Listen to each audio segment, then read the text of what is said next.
Good morning, good afternoon, good evening, and good night.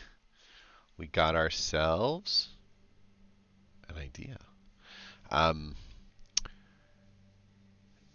I was thinking of playing a bit of a game because I can't see any good thing to do here for a while. Mastery Pass is going to end at about the same time as the season ends. So we got 21 days till we're there. Along those 21 days, we've just got 1,000 gold, a few extra little random packs from previous sets, and a couple of mythic cards. But for the most part, Phyrexia All Will Be One packs are spent. They're done. We're not going to get any more this way. We could use our gold inside the store and just pick up other Phyrexia All Be One packs in order to avoid any kind of duplication across there. Looks like they're doing horrors and zombies. That's kind of cool. Um, but there's not a lot of fun in buying packs. You don't get a chance to play, and then you have to go into the standard rank. You have to figure out how to use the cards. I think we actually have a pretty decent fix on where all the cards are in the set at this point. But like I mentioned before, like you can see, we are getting pretty close to the end of this set here. We've got about 90% of everything. All of our commons are completed. Almost all of our uncommons are completed. We have at least one copy of every rare out there, and we have 4 copies of about just under 200 of them, so about 3/4 of them. We're good. Mythically, same type of thing. 51 out of the 80, so about 2/3 of the mythics we've got 4 copies of. And then you can kind of see the color breakdowns that are in here. But overall, black is a little shy on there. But everything is pretty set, like pretty even kind of deal. So if we're doing this draft, it's probably not to draft any specific card that we think is going to be a necessary part of our set. Instead, what we would be doing the draft for would be to convert gold into gems, and hopefully we get some wins, and then get the packs that we win at the end as a way to offset any cost that we would have had. It's just a funner way for us to be able to grab maybe 3 new rare cards to kind of help flesh out the set. That's the name of the game. That's the goal. Maybe we pick up 1 inside the draft, or 2, and then we get 1 or 2 packs at the end as far as reward for what we're accomplishing. So, 3,000 of our gold is going to end up turning into packs anyway. If we can get to 3 wins or 4 wins, we can lower the cost from a gem perspective down. And yeah, it's probably a little bit of a loser, most likely. It's possible that it's a big winner and we get a big win across the board, but it's just something to do. And at this point in the name of the game, I am not very happy with my performance. I'm not saying it's a bad set in any way, shape, or form, but my performance in the other drafts that we're looking at over here, the Premier Draft, I still have a token, but I have done terrible in 2 out of the 3 on the tokens. And so I'm just not jumping in to something that I just don't feel very familiar with or comfortable with. I think I'd rather go into the Premier Draft of Phyrexia All Will Be One. In the name of that game, I have just been goofing off making some decks, and most of the decks that I have made have something to do with corruption. Little Toxic Terrors is kind of a neat one. It's a 3-color. Everything is really, really low on the cost, and everything is designed to really make their life difficult.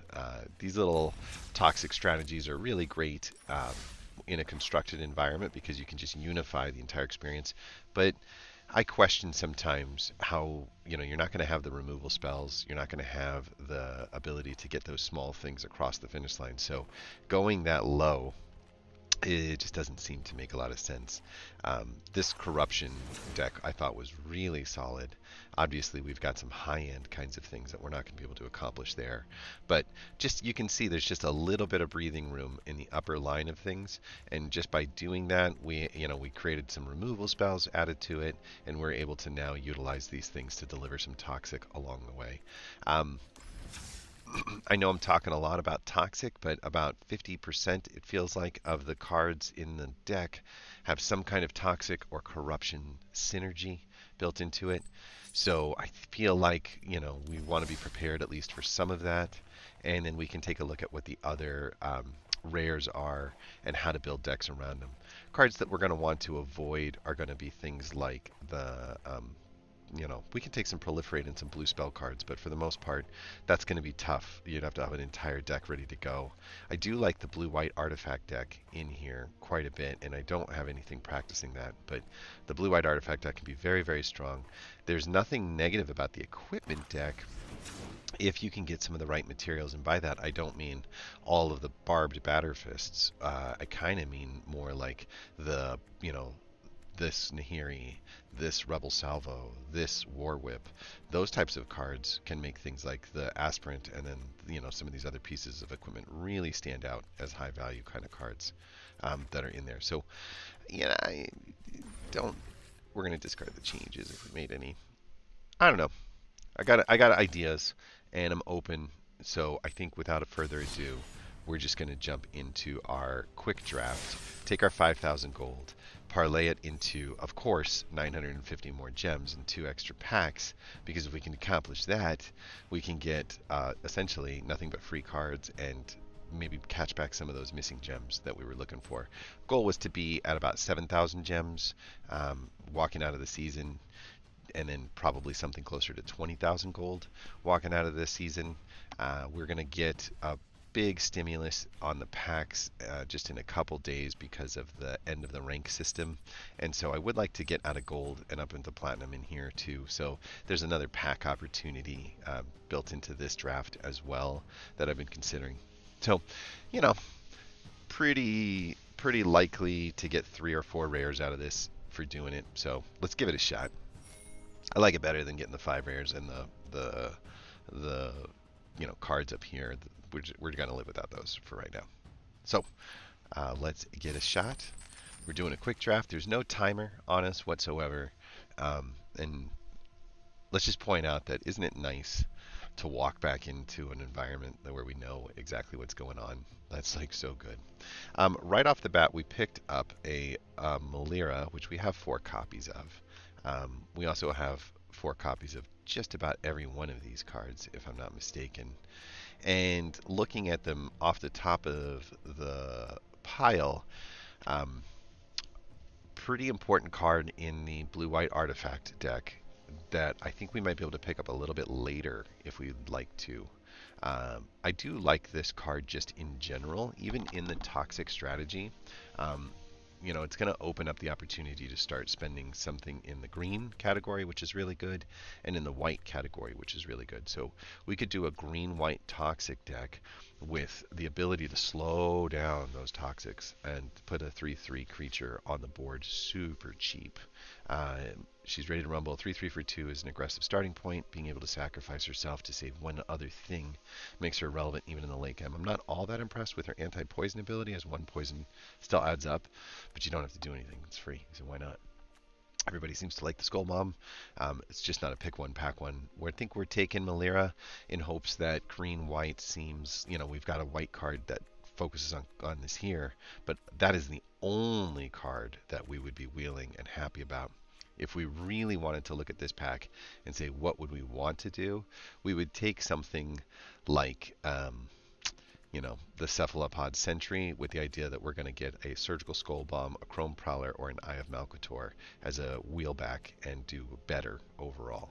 Font of Progress just doesn't serve a lot of purpose for me. I'm still going to stick with the Melira though. I feel like these cards are good in the right deck, but we don't have to force that deck if we don't want to. And there's no reason not to take the gems, take the card, and take a shot on a cheap 3/3. Okay, we don't have to be toxic in any way, shape, or form. We are seeing another Eye of Malcator, and we know that artifact deck is out there, but we did pick up maybe one of the more ideal setups for us, since we were already going to be in the green-white deck. This guy hands out a +1/+1 to all of our toxic attackers. That's going to take things like your Crawling Choruses. That's going to take things like if you get things like a Rot Priest, like your little guys are going to get a lot stronger. Your big guys are going to get stronger too. If you can get some of the 4/4 toxic creatures that have haste, they're really going to show quite a bit. I like it a lot more because of how low it is to the ground. It's keeping me aggressive. It's keeping me synergizing in my color. And overall, I think it's a big win. There's no reason to take the Paladin right now, but if it wheels, I can definitely see this thing as a 7/8 hitting the deck for 7 mana and being just a ridiculous top end kind of piece. Getting it to hit home for the Toxic six is a bit of a it's a bit of a tease to a certain extent, although the can't be blocked by creatures with power 2 or less is interesting because there are a lot of great blockers that are like 1/5, right? Like I'm thinking of like the Necrogenic Rock Priest as one. Thinking about a lot of the blue cards that are good blockers along those ways. And so just removing those off the board might be enough to say we just need one removal spell for one card, and then the Paladin can go in there and just be the big finisher for the 6 toxic. So later on, we can consider this. I would definitely consider the Rustvine Cultivator. I love hitting the board on turn 1 with a good blocker, prevent the toxic from being a big issue. It's in our colors. It's really, really solid. We're seeing more synergy in the artifact side of things.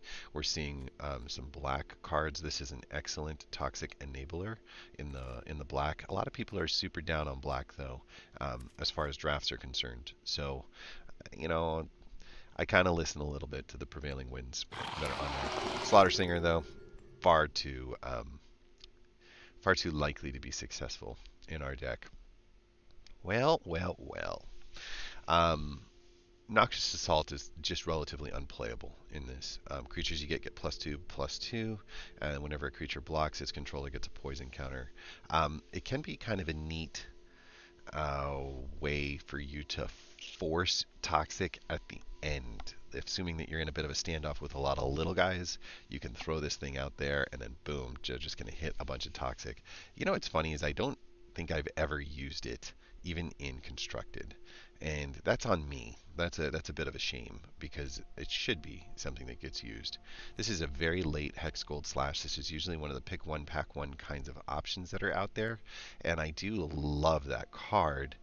But if I want to stay on brand and I want to consider something that could swing games, the Basilica Shepherd is the name of the game. Having that ability to do that damage as a flyer is great. Having the ability to drop 2 toxic creatures on the backside is nice. Having a Slaughter Singer that could make those into 2/2s attacking is really great.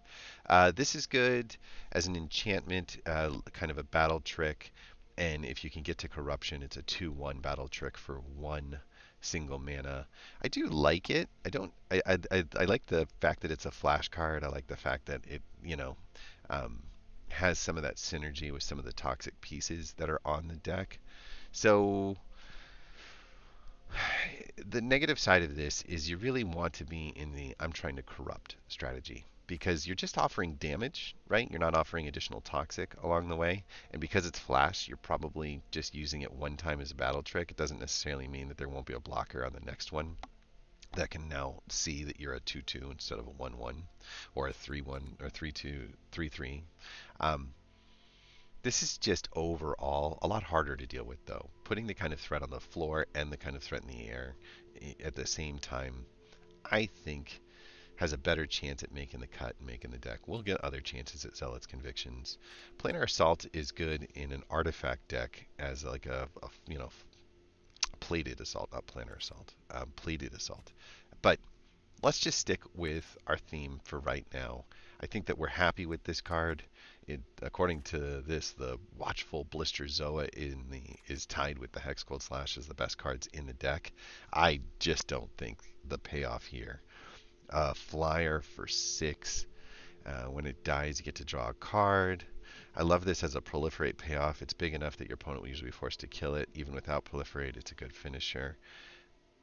But I don't see anything in here that proliferates. So everything about that just feels wrong on the writing. We already have 4 mirror and save houses. I was going to say the other option would be to rare draft and go for the gems, but we'll take the Basilica. And the artifact deck still continues to taunt and tease along the way, and I would even be considered taking it right now, except for the fact that there's a Charge of the Mites. This is the hasty, toxic, upper end creature that we talked about too. The reason why the Charge of the Mites is a better answer for our deck is because we won't use it as a removal spell as often as we will use it as an attacking, way to throw two mites down. Throwing two mites down when you have a Slaughter Singer on the board is a bigger threat than you think. Now you've got two bodies that can't be dealt with nearly as easily. This Tyrannic Atrocity would be an excellent wheel. This Maze Skull Bomb also gives +3 and trample, which can cause this, to like this toxic 2 creature to suddenly become much, much more viable along the way. So I think we are hoping for a wheel on the Skull Bomb or this. And we're going to take the Mite, the Charge of the Mites. There's nothing wrong with the Dune Mover. It's a toxic creature. It would be attacking as a 3/2 if the Slaughter Singer's out on the deck. So there's nothing negative about it, but we're just not ramping towards a 5 mana thing so fast that like this Basilica Shepherd doesn't take over the game. It's kind of a finisher on a lot of games. Other strats that we see in here, again, the artifact piece just kind of sitting there waiting to happen in the beatdown style. But we're going to go for our strategy and we're going to stay with it. And we're going to stay in the toxic lane. Okay. I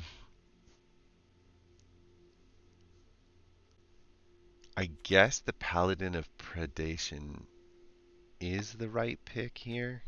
This is the better card. It requires something to have an oil counter on it in order to no, it just is an oil counter that attacks as a 5/4 and becomes untapped, and so it's ready to block on the swing back. Decent sized body at 4 mana. I don't hate it. The Maze Mantle is another one of those flash tricks that can help save the life of something, give it hexproof. What's kind of funny is having a Slaughter Singer makes me want to take a Maze Mantle. It really makes me want to take a Maze Mantle.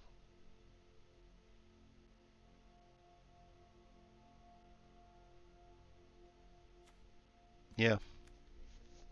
I hate to say stay low to the ground because we're not exactly low in the curve. We're kind of curving just fine on here. But this is just not as impressive. It's not a bad body. It's a 4 mana 3/4 that essentially hits for 4 because of the toxic 2, right? Like you can just take whatever the toxic cost is and double it. You can also turn it into a bit of a toxic gifter where you're gifting toxic 1 across the board. One time for 3 mana.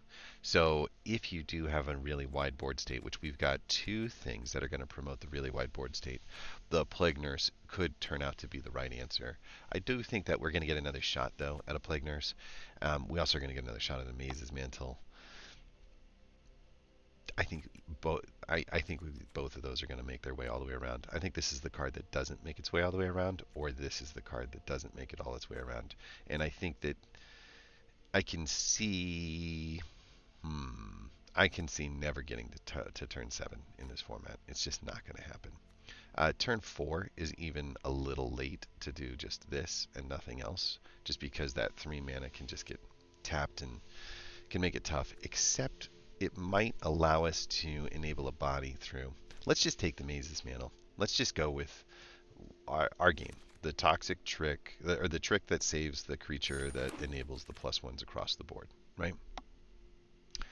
And we're running out of options in our style. We almost have nothing here to select except the Dune Mover.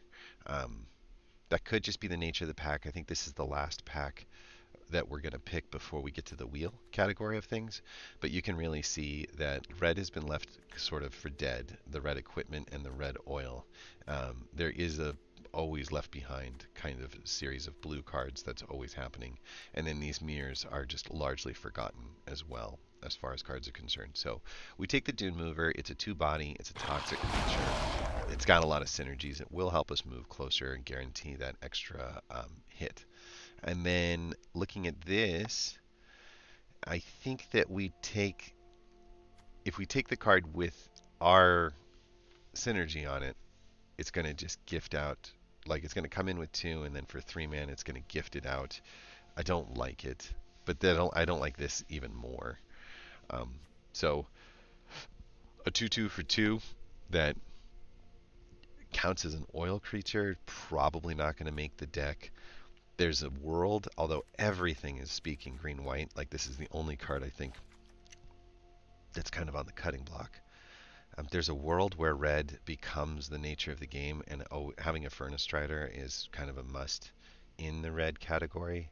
Having 2-drops in this category, though, is also extremely important, and the fact that 2 of our 2-drops are double pipped in specific colors could prove to be a problem as far as getting board presence is concerned.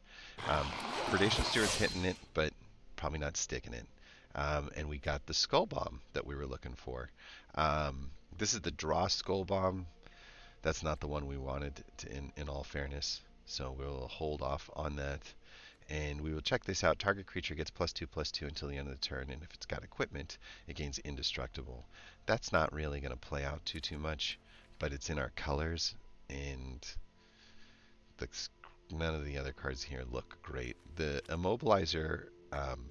I'm just looking at some rare drafting here to see if we've got copies of everything. It looks like we do. So I think we're taking the Resistance Reunited as a possible last spell. Ouch, right? We've got copies of all of these cards as well, and boy, is blue wide open.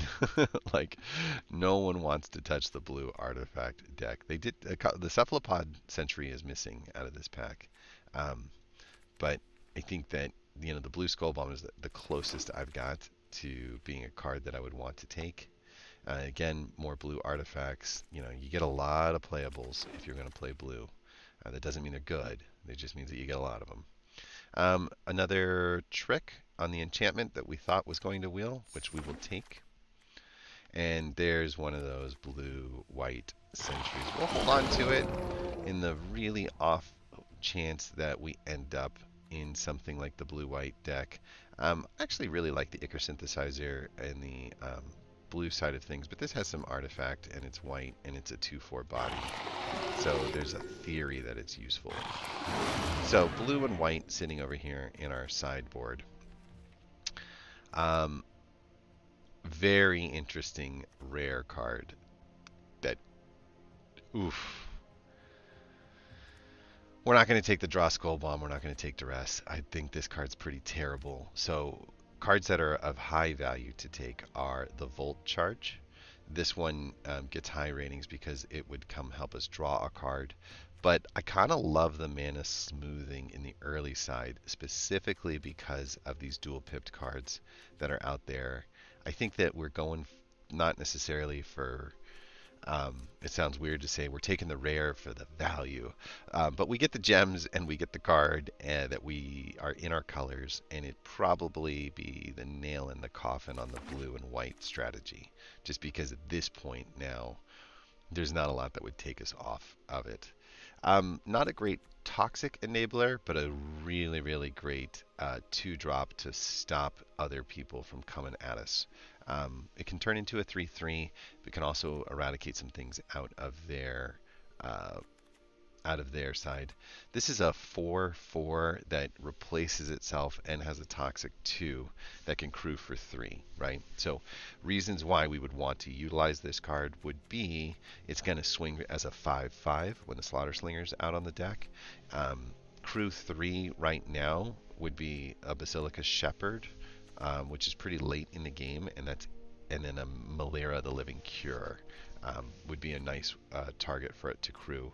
The unfortunate thing is the Slaughter Slinger only gives this after they start to attack, in which case it can no longer use it as a crew. So we don't have a lot of things that will crew this Ribskiff if we take it, and that's the negative side of things. On the positive side of things, a second charge of the Mites isn't terrible, and we might end up taking it, but as a pack 2, I don't love it. Thirsting Roots does cause a proliferate to happen, and it allows us to search for a card on our end. I just think it's a waste of a card compared to how much value we can get out of our Armored Scrap Gorger if we take it. Armored Scrap Gorger is definitely taking us in a non-toxic direction, but it gives us the 2-drop that slows things down, that gives us an opportunity eventually to attack into it. I think I'm holding on to it. I think it's a way for us to keep some of our poor blocking creatures alive while we find ways to utilize them on the attacking side of things and not the blocking side of things. So let's do this. I think it complements the Dune Mover. It complements the Slaughter Singer because we're not going to want to be blocking with these two cards nearly as much. We're going to use things like the Predation Steward, the Zealot, and the Maze's Mantle in this kind of area to keep things alive and keep things moving. There's no reason why we wouldn't keep the ball rolling. Oh my god. Huh. So once you get to corrupt, if an opponent has 3 or more creatures, you get to destroy a creature when it drops in. It's a 4/4 for 5. We'd be splashing black, but it's happening at turn 5, which means splashing black with a Dune Mover is very possible. But we happen to have a planar disruption, and we should be completely honest. Um, This is probably one of the best removal spells for 2 that we can get. We can get rid of a planeswalker, we can get rid of an artifact, we can get rid of a creature. So an enchantment is the only thing that gets us, and I don't see a lot of enchantments in this deck. So it's really hard not to end up with the Planar Disruptor. As a 2-drop removal spell, it really fits into our deck. It's in our colors. I like the idea of the Vivisection Evangelist if it wheels. I would definitely take it on a wheel. I don't think I'm taking it here. This is just far too expensive to equip. I mean, everything about this card is great until you look at the equipped cost. And then when you see the equipped cost, it's, 3 mana after you spent 2 mana to put it onto something that you would have cast at 1 mana at the beginning of the deck. That's not good. If it wheels, I might consider taking it. Like if we don't see this, I might take it just to have the set kind of fill out. But we're not passing up a Planar Disruption. Like that's just not going to happen. A Veil of Assimilation, a really fun card to use in the artifact deck. We are using green. We could theoretically splash blue, give a flying toxic creature an ability to land. He will fly. He will come in with that. He will be attacking as a 3/4 flyer if the Slaughter Singer is sitting on the deck. He will also give us, for 2 mana, an opportunity to proliferate in a later game every time something else, another creature, enters the battlefield. So there is an end game scenario where we can cast like a 2-drop, like a Predation Steward, but because this is out there, we can spend the extra 2 and we can go. It's a bit of a greed play, but I think it's worth it. I see myself being able to cast the Tainted Observer pretty often here. We've got a nice low curve going on. And being able to proliferate is just such a sneaky way for us to get those last few toxic pieces across the line. I think I'm taking it. I certainly like this card in this deck, in this blue-white deck. But one thing that's happened is we don't see those blue-white artifacts anymore. And, whenever it enters the battlefield, you get to draw a card. And if you do, you get to clean out and discard a card. Really great card. As far as making sure that you always hit your land drops, put a target card from your graveyard back to the bottom of your library. Way to bring back something from, in a limited fashion. That can actually play out pretty well because you're going to get an opportunity to see it again pretty soon if you can survive through and slow down the game. But there's not one bomb card that we're like gotta have, So I think that we take the Tainted Observer with the idea that we're going to be splashing some blue to make that thing work. Wow, can I get some red? Or how about some blue? 4 copies of just about every card in here. And unfortunately, we have not a lot of room for any of these cards. The Spore Singer is a possible use. I hate the 2/2 part. I like the proliferate on the way in. We can kind of keep the proliferate sub-theme going. I think that if we are splashing blue, this is an excellent card for us to enable putting some toxic onto them. And I do like the lower to the ground scenario here. I'm going to take this on the wild assumption that we're splashing blue and maybe that we can find some more fixing along the way. Don't forget, Scrap Gorger can get utilized to be a mana of any color. So we have two fixers right now as far as mana is concerned, and we just need one blue, right, to splash that card. I think that's a way stronger pick than this. So I'm going to go with it. And I'm going to keep it in the deck with the idea that we are splashing the blue. Okay, we have an excellent blue flyer that doesn't fit the toxic theme at all. We have an excellent Necrosquito that focuses more on being a damager after things have died and gone into the graveyard. That doesn't really move us in the right direction. We have a Terramorphic Expanse, which is a land card, which essentially is a fixing land card. And I'm starting to like that. Sacrifice this, search your card for a basic land card, put it into the battlefield tapped, and then shuffle. Essentially, that lets us seek out in the blue. It's just another way of having the blue mana or the green mana or the white mana ultimately that we're looking for. The negative side of it is it's going to hit the deck tapped, so it's going to be a tap land. I'm willing to accept a slow land, especially in the beginning of there. Although, I might be getting a little too cute by half, and I might want to consider this instead as a way to um, keep something alive, attack through one of their defenses. I do think that there's a -4/-4 that this would negate as far as a kill spell is concerned. Um, hmm. We will get a shot at this. Ooh, how much do we want the blue? Enough to take a turn off with one of our mana pieces.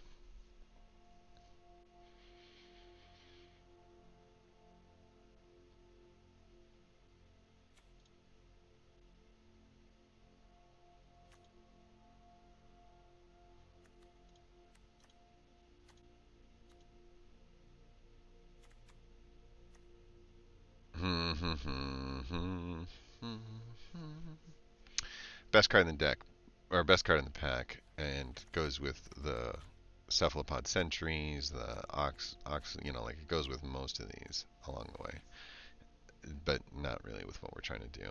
I don't understand. An artifact that cantrips is good value for decks that are about artifacts. Puts a solid vehicle into play. It's a little worse than you might think just by looking at it, since a 4/4 Q3 doesn't really add stats to your board, but a Toxic 2 makes it something an opponent just can't ignore.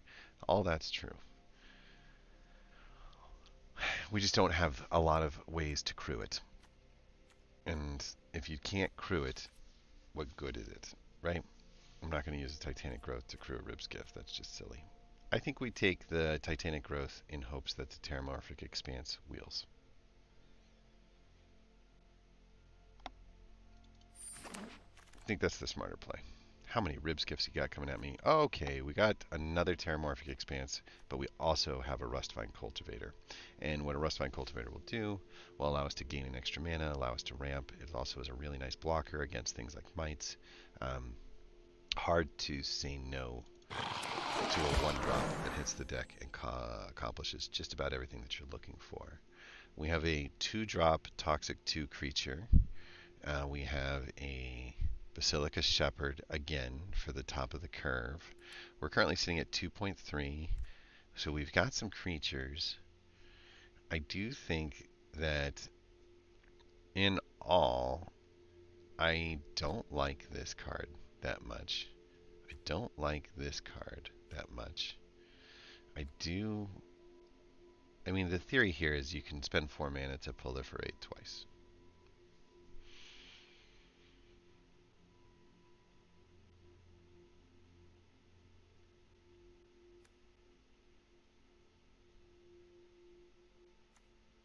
So, it's this, or it's this. 8 creatures, having an extra creature that has Toxic 2 is not bad at all. Would really like to see some of those flying raptors that gift flying with a +1 one time. so that I could pop my Branch Blight Stalker into the air. The only reason why the Stalker might be significantly better in our deck is because of the Slaughter Singer. If the Slaughter Slinger can turn that thing into a 4-2 attacker, he's not suddenly dead to every 1-1 that gets out there, and he trades with some very, very high level creatures that are on the board. So it becomes a much more dangerous blocker at 4-2, or attacker at 4-2. The Basilica Shepherd is the Basilica Shepherd, and there's nothing against it. It's just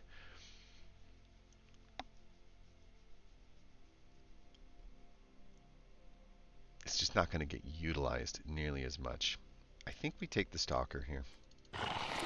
Kind of a little bit against my better judgment on that one, but there you have it. Maze's Mantle, we already have one, and I cannot imagine playing two. So we're just not going to go down that road. Logbook over here, and Minor Missteppers, two of like the lowest kind of picked blue cards that we see that are out there. This is more of a card draw, but it's so expensive. It makes no sense. Duress is very annoying when it gets to be played against you. And Maze's Mantle is just kind of expensive for giving something hexproof and then a lasting +2/+2. This card, though, we can utilize to create a card draw. It can definitely save our life at the end of the game. Do like me a Skull Bomb here. This card giving out +3/+3 and trample to something that has Toxic 2, like a Blanche Bride Stalker, who's also going to get another +1/+1. And man, we can make a threat. Probably one of the better ways for us to spend 3 mana. And we are going to take the Infested Flesh Crawler instead of the Terramorphic Expanse. I'm just not that afraid of the blue pip here with 1, 2, 3 different sort of mana tricks along the way. Keep our eye open for a Terramorphic Expanse. We are still looking for, since we've got 2 lands, we're trying to get to 25 playables at minimum. And we're at 18, so we're still looking for 7 more. And I don't think the Infested Flesh Cutter is one of them. But we're here for cards, and that's one of the cards that we're here for. This is a very good mana dork, and it also, once you've got somebody corrupted, can kind of ping them for 1 life. These are both really good in the white artifact kind of deck. We don't have an artifact synergy going on here. We don't have, besides this 1 artifact and this 2 artifacts. I know these mites are artifacts, but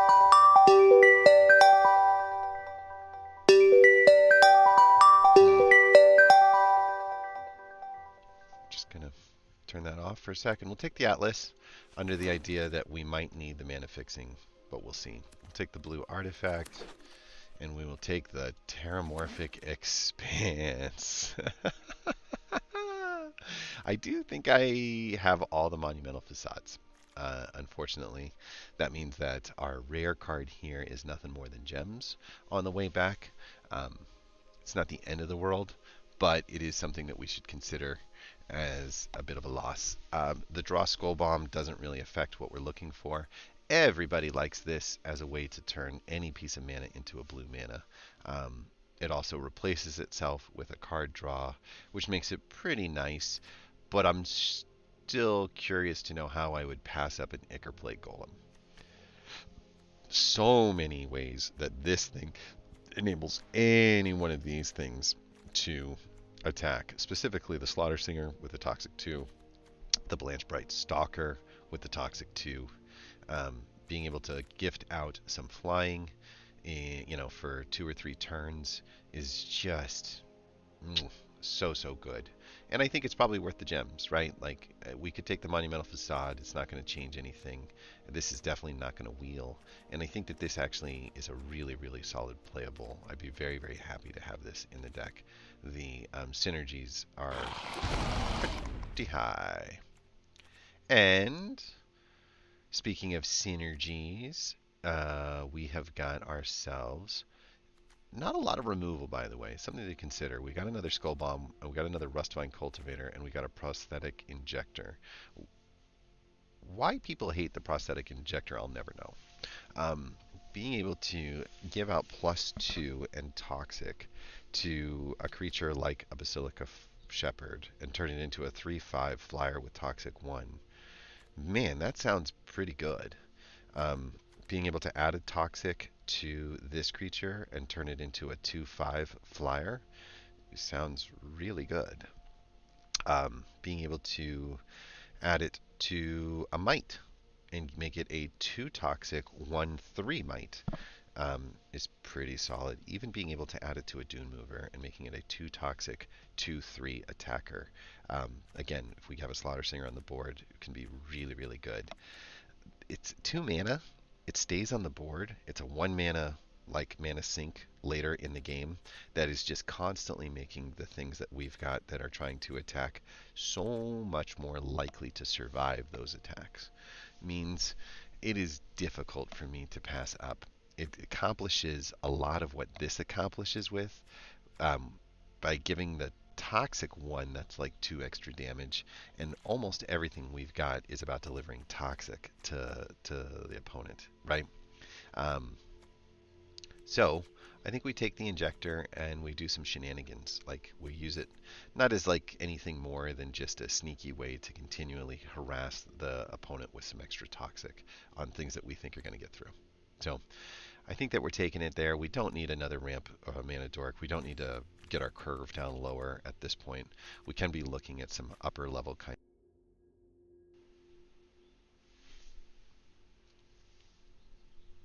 Uh-oh. Hold up.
Okay. So we're going to take the injector. I think we're going to have some fun with it. We're going to hope for the Mace Skull Bomb on the wheel. Um, and we're going to go from there. Right. Not a lot here for us. Another trick that we could toss with has a corruption kind of piece to it, so I think that that's probably our pick. An incredibly good card as far as red is concerned. Not, unfortunately, the most ideal thing for us to splash because we also want the price of this thing to come down, and we need a lot of oil on our cards. Oil is not, we don't have oil drops on hardly anything, but we do have our second Ichor Plate Golem. And even though we don't have that oil synergy going on, the Ichor Plate Golem creates so many neat synergies with the toxic enabling creatures, and having that second backup is really, really good. Other considerations in this deck are the Prologue to Phyrexia to kind of increase the strats, and the Cinder Slash Ravager, Oil Gorger. Um, all excellent. This is a really good stabilization card. For later, you get your 3 life. You get if you have an oil counter on like an Ichor Plate Golem when you cast it, you're going to get an opportunity to get a card to replace it as well. It's a really good stabilization card, but we are going for the throat.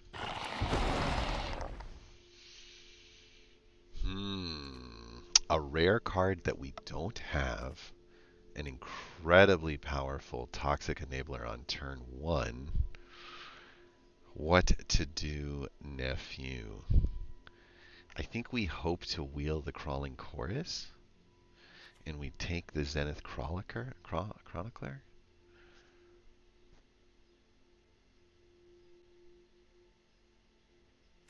Hmm. I I think that there's a world where I splash the black as well, but I hate splashing 4 colors in this format. It just doesn't always play out that well. The Crawling Chorus is the no-brainer pick. We are very low to the ground, so being aggressive is not a problem. I just don't think this thing does anything for us. We're going to hope to get it on the wheel.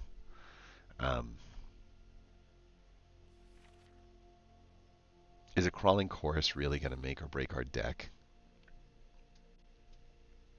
I don't think it is. I've got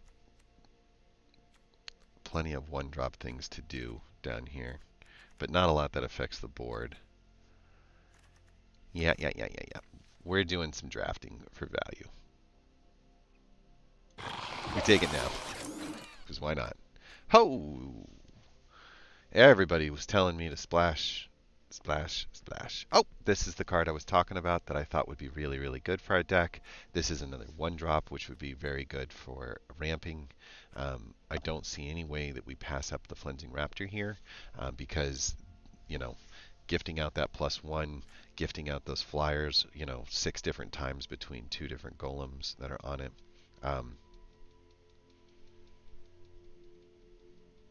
Whenever a creature enters, creatures you control with oil counters on them get +1s. This is not the card I thought it was. Dang it. I thought that was the Atraxas Skitterfang, and instead it's the Golem. Oops, kabibbles. Oops. Okay, that's all right. Better to find out now than to find out later. We'll take the Ichor Plates out for a second, and we're considering cutting that as well. How much does that change? Nothing. If this wheels, I'll splash it. If this wheels, I'll take it. If this wheels, I'll begrudgingly take it. But I definitely think the Flensing Raptor now is a much, much more important card. And we've got our second piece of fixing necessary here. Really, really solid black card. Very rare do I see it this late sitting in there. Also a fun card if you're going to be sacrificing a lot of little mites or those kinds of things. I'm thinking black-white, having a Skrell's Hive. Dune Mover, though, just going to give us that final push on the 2-mana toxic strat across the board. And very interesting card. Being able to shut down the skies is going to prevent a lot of damage coming our way from any, flyers that are like, coming at us with a 2 toughness. They're not going to be okay. They're going to get blocked. We can attach a prosthetic injector to it to make it even better blocker. Also give it the ability to, help enable some toxic as it flies in. And most importantly, it's going to pump the board. So, yeah, it's 2 mana. It has some effect in the beginning, but if we can enable the corruption on the Incisor Glider, we can have a much happier time at kind of protecting what the heck's going on. Do we want this artifact instead of this artifact? I don't know. I'm looking at 3 lands, which means that we have 22 playables. So we don't need a ton more in the playable category of things. I'll take it with the idea that it might be on the chopping block. Now, definitely happy to get our second Westlight Cultivator in there. Definitely considering the Maze's Mantle over here, but it's probably not going to make the cut. Prologue to Phyrexis helps us accomplish what we're looking to accomplish, and a Skull Bomb in our color that gives flying and +2/+2 isn't bad to go along with another trick. So we got a little lucky as far as some playables are concerned at the end of the deck. We picked up a new rare that we were looking for. We picked up a new uncommon that we needed for the set, and we pretty much stayed out of black pretty cleanly. And we just stayed in the blue, white, and green category. It says 4 cuts right now. I think that I would come down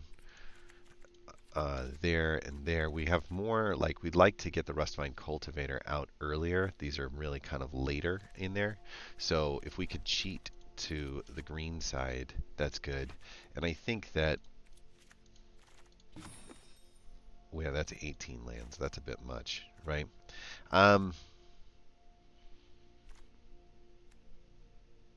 I don't think that we want the prosthetic prism. I don't think that we need the atlas um, as two of our cuts. And a decent portion of these +1 flash tricks could go bye-bye. So that's 5, and that would be the deck right there.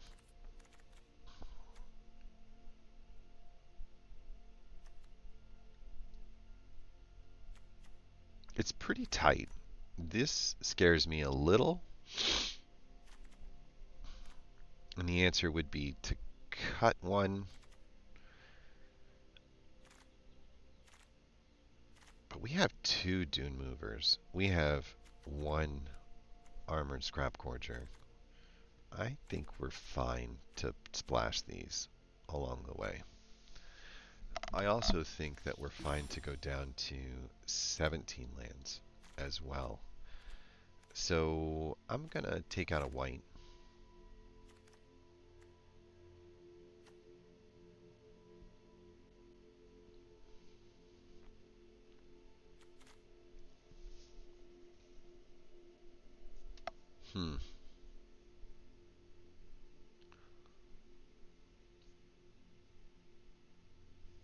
Skull bombs are essentially tricks that happen at sorcery speed, if I'm not mistaken.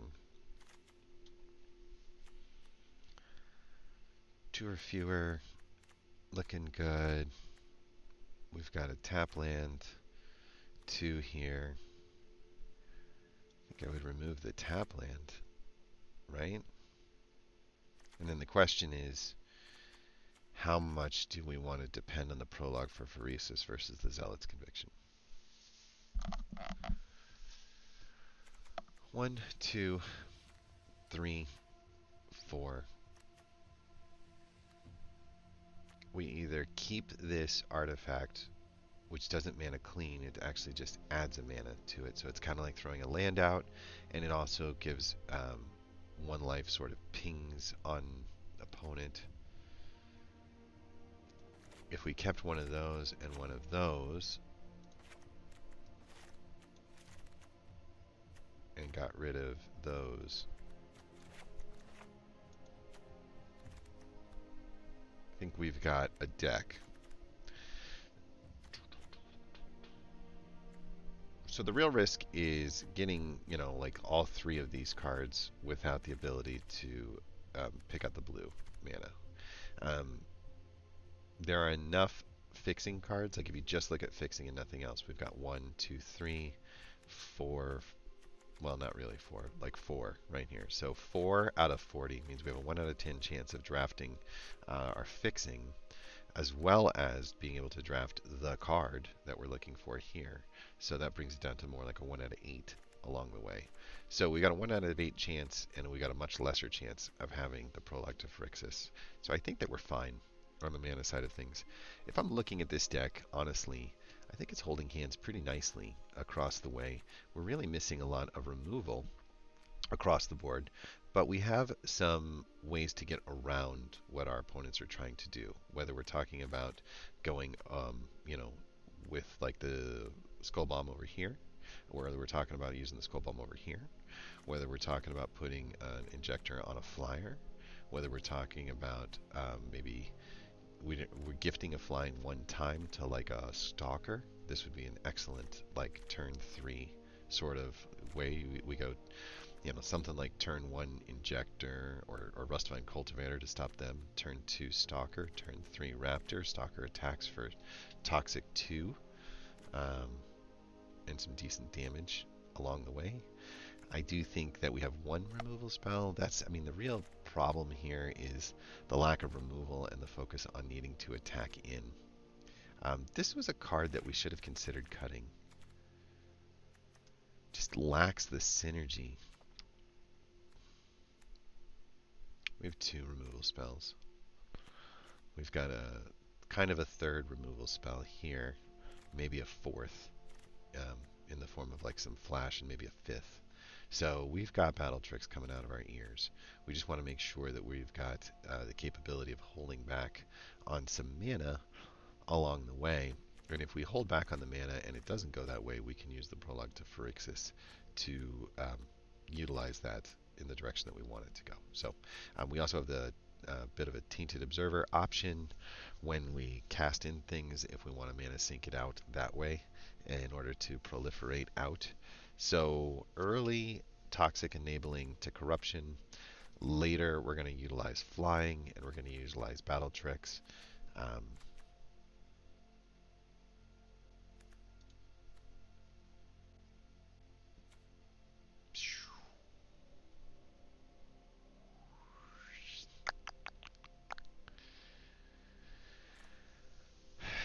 there are a couple things that will have some oil counters on them.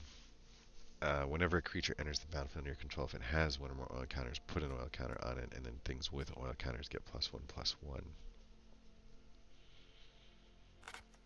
Would you do that over like a Phyrexian Atlas? Kinda. Can make the Rustvine cultivators considerably more effective as 2/3ers, right?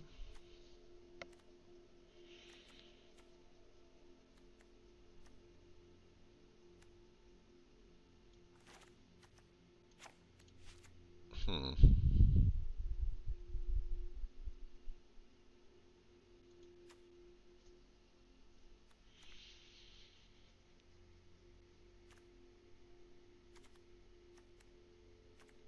Okay. So Ichorblade Golem is going to basically give out +1s to hopefully Armored Scrap Gorgers and Rustvine Cultivators along the way. Um, that's not a lot of synergy, but it does make those cards significantly better if they're sitting on the deck. And so, very sub-themey way of us putting some beef on these. I also like the idea of putting a prosthetic.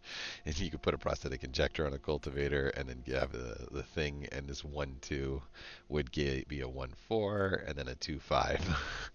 That's actually kind of cool. Okay, I'm starting to dig it. Um, creature count is at 14. That's probably pretty good. The curve is really, really low. Maybe a little bit too low, in my opinion. Um,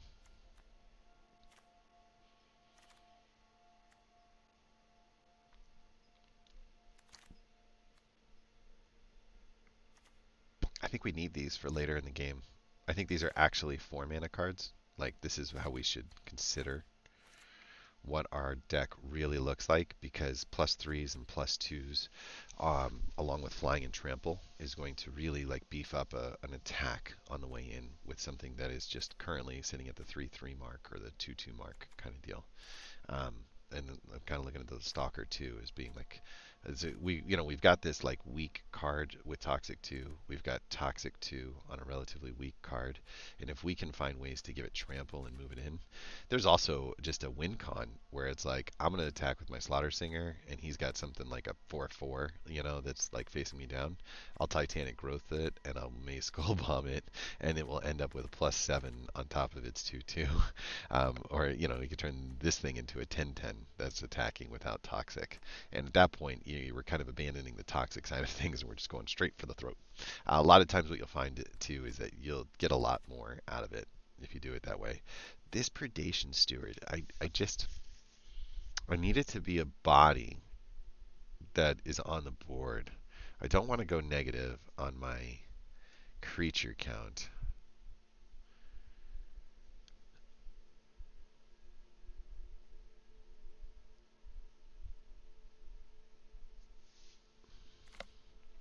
One, two, three, four, five, 6 different artifacts.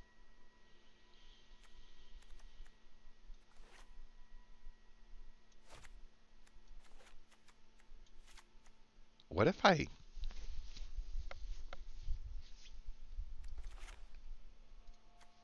did that?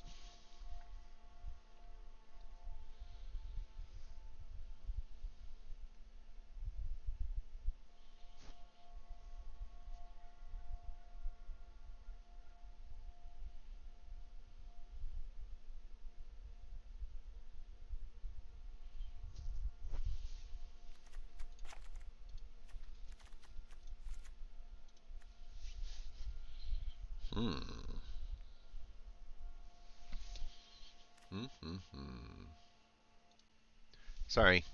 Sorry. You didn't get a chance to see any of that. You just got a chance to hear it because I had an incoming phone call and I messed up. All right, let's go. Yeah, sorry. No, have a good day. Yay. Do, do, do, do, do, do. Okay, we dragged up the average to 2.3. We're currently running 16 lands. You could almost justify going down to 15. Um, as far as fixing is concerned, we are splashing blue in 1, 2, 3, 4 cards. But the reason why we're okay with this is we've got the capability of shutting down the skies with a 2/5, or like a 1/5 flyer when it hits the deck at its most minimum. This would make it a 2/5, 3/5, 4/5, 5/5, 6/5, 7/5, 8/5. So there are enough cards. These token artifact creatures hit the deck also. These token artifact creatures hit the deck also. And now that Cephalopod Sentry looks so much better. I think this works because of how late this card comes in and how strong of a card it truly is after adding back the Ichorplate Golems, the Dune Movers, the Injectors. Something tells me I'm still looking at this thing being a 4/5 flyer, a 3/5 flyer for 4, and that's really pretty solid. Especially like the idea of attaching something like this to it. It's bold. This is too expensive. It's just, this format doesn't let you do it that way. This Skull Bomb is the other artifact that we could put out there to just have an artifact hit the deck. It's a bit of a do-nothing artifact. And I'm looking to see what in my deck I feel like is just filler, and I don't see it. I've got 1, 2, 3, 4, 5, 6, 7, 8, 9 bodies below the 2 mark line. That's a lot of them, but we have 15 total creatures. And I don't know what I would get rid of to add a Skull Bomb into it unless it's a mana.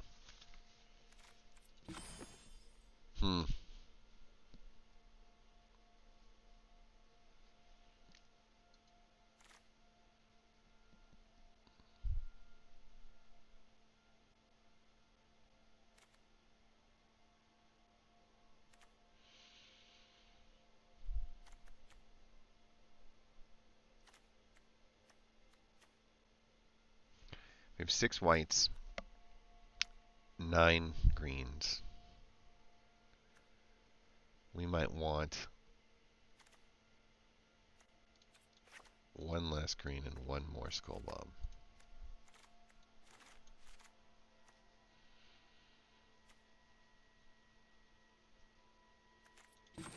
Ooh. A 15 lander that we're splashing. Let's take it to testing. I want to do this. I really do. Let's take it to testing. Let's see if it works against a robot. We're just going to do a game or 2 of testing, and then we're going to go from there. Kind of a neat deck with 3 colors. Definitely something that I feel pretty bold about playing. We're going to need to rebalance it in order to make it work in standard. But, you know, doing some fast math here for a second, right?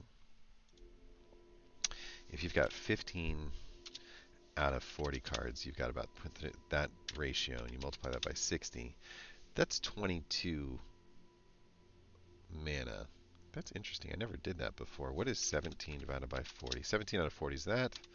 42%, multiply that by 60. It's kind of almost like, if you have 17 lands, it's almost like 26 rare, or 26 lands in a deck. That's a lot. We'll increase these, because these are the interactions that we're curious about.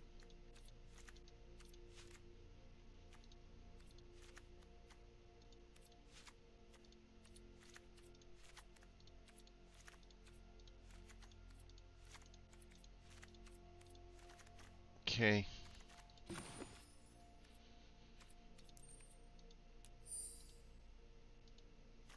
It's gonna get real mad here.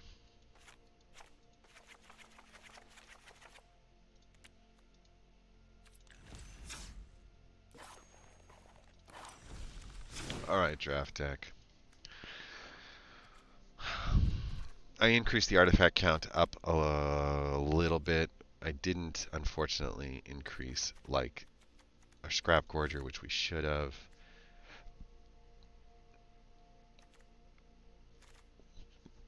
Excuse me. Got a little bit of the burpees.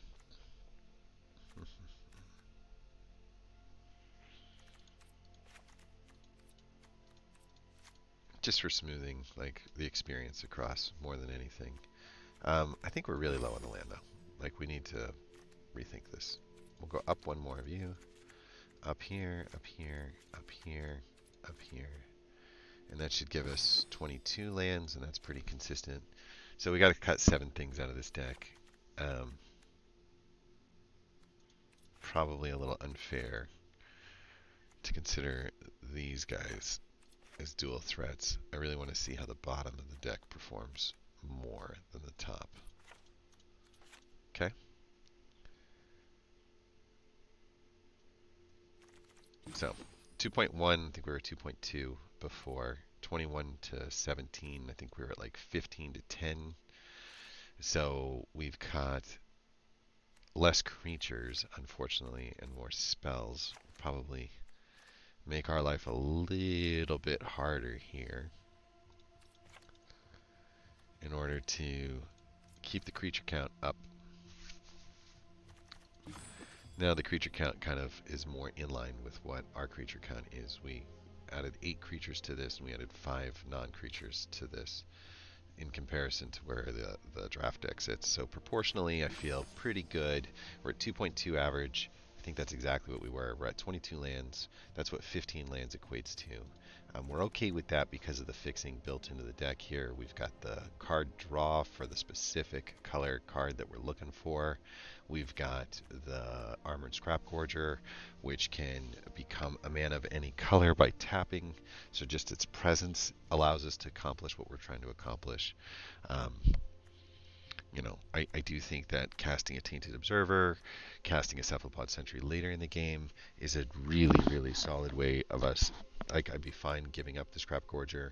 So as long as we're not getting run over, and we shouldn't be getting run over because we've got the capability of throwing a Cultivator out there. We've got the capability of putting this even on the 2-drop slot on the Cultivator, creating a really nice blocker in the air already that exists, really nice blocker on the ground that already exists. And so while we definitely have some lean into these cards that are kind of not the greatest of blockers, we do have a really good blocker or 3 to go. It's actually 4 really good blockers in the bottom side. Couple that together with some battle tricks and some removal spells, and let's see how we hold up. Difficult to test these kinds of decks in the constructed environment that exists today. Most of the time I wouldn't really test a Phyrexia All Will Be One, but I haven't tried this splashing deck. It hasn't been something I've tried to do, so this will be kind of neat.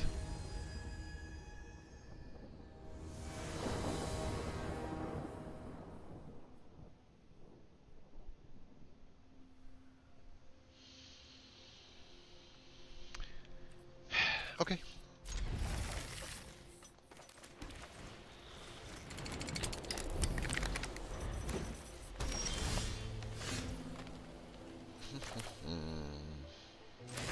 Unfortunately, we had a tap land and do nothing.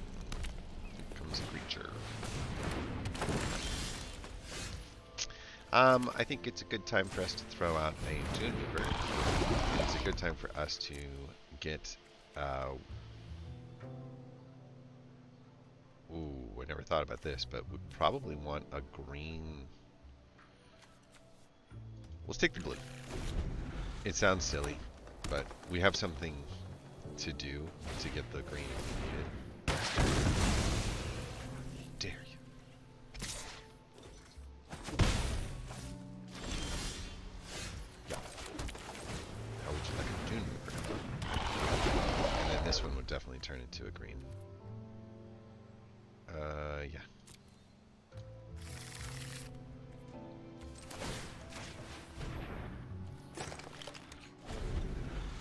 Try it again. Oh, that's a trap if I've ever seen one. We are A-okay with that though, because we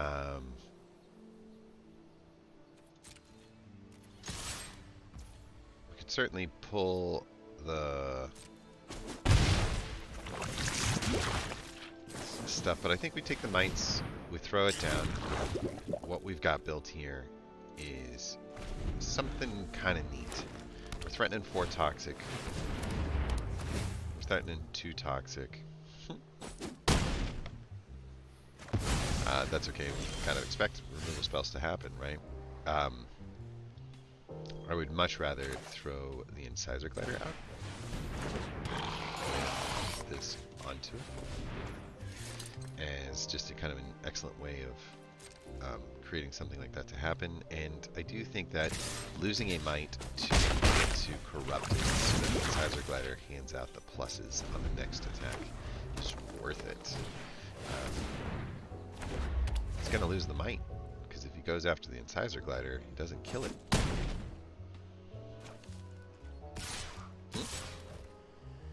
Yeah, no, that's no block.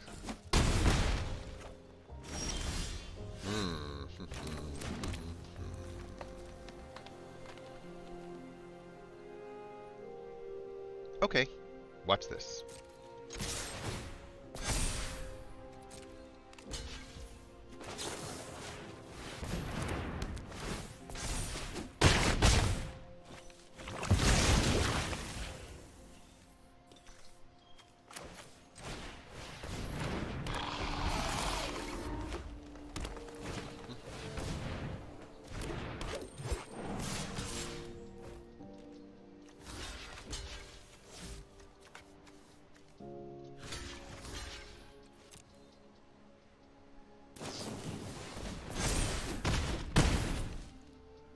Okay.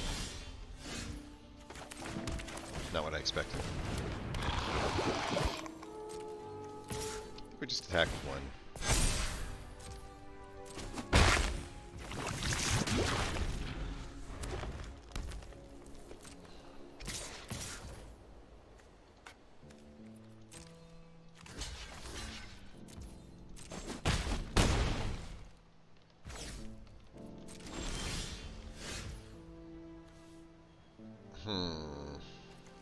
Okay. So we can create the blocking situation that we're looking for. So we can just attack with the 1. We should be in a better position to block. I think we're going to double block that guy.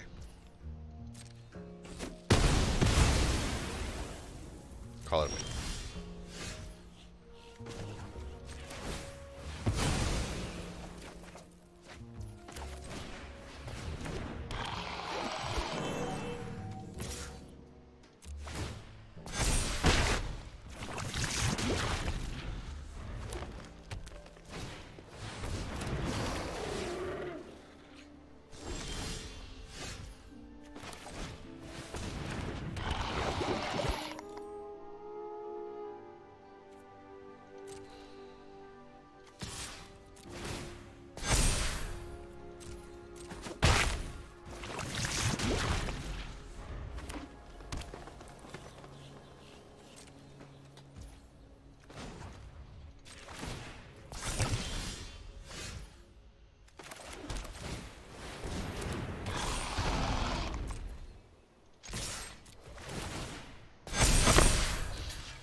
Fine.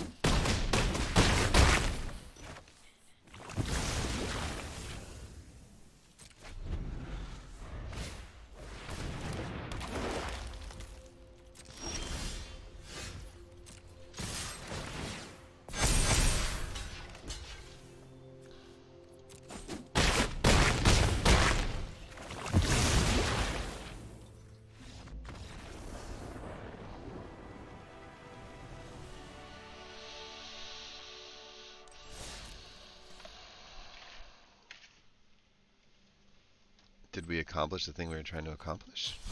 Yeah.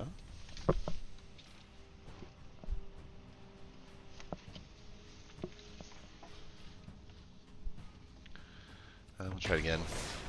It was interesting. The defensive stuff turning offensive was kind of neat.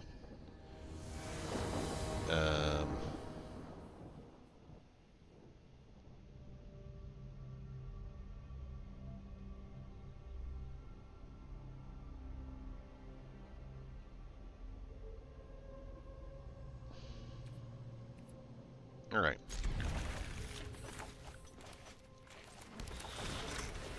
Throw our spell bomb out. Go with our scrap gorger.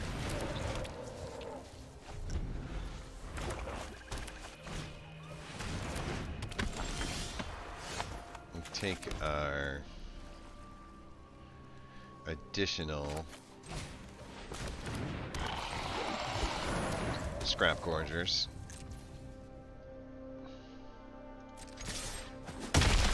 Yeah.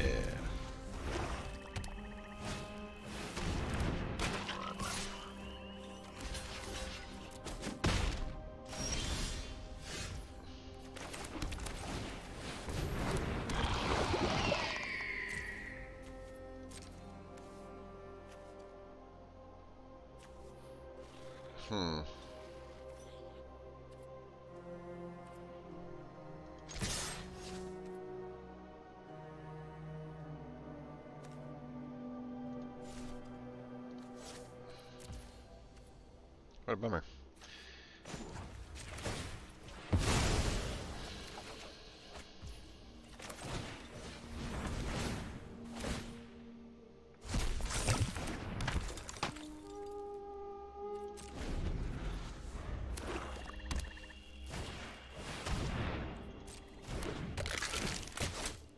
To the face.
Wow.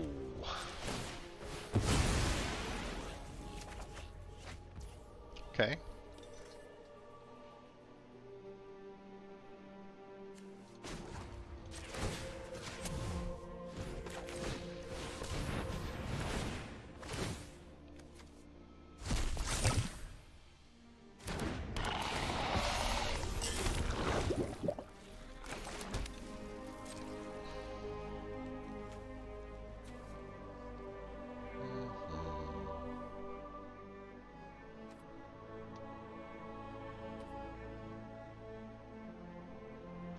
Yeah, I'm just gonna bounce it to the next one. So even if it gets bigger. Dude.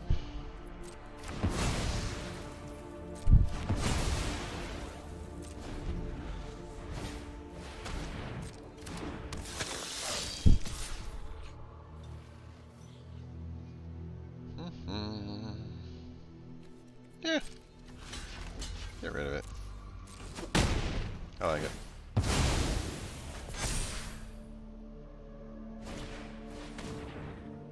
Of course. Why wouldn't you, right? Alright, let's bounce you.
Still flooded.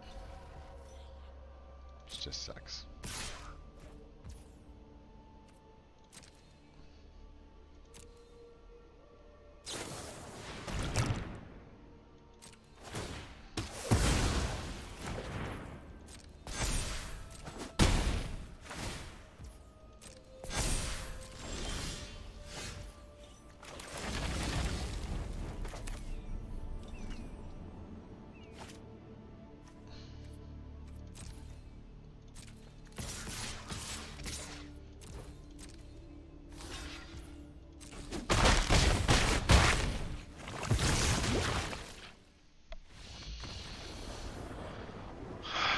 Okay.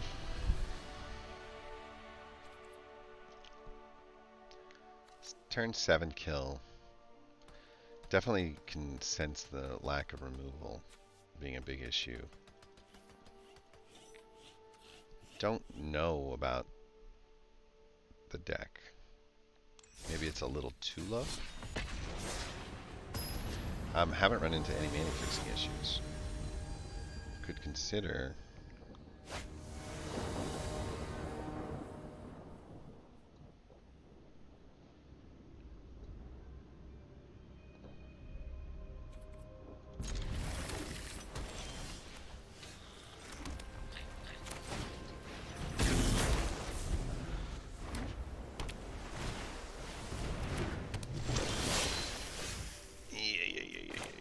Let's go here, let's go here.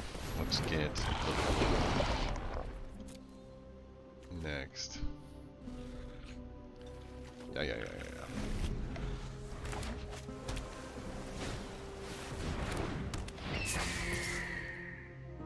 Yeah.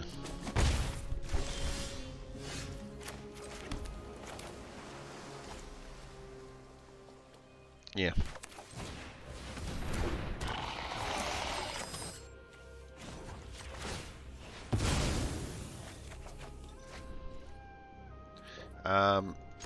If they want to do a trade, I'm more than willing to do it. Otherwise, we're one step closer. Right?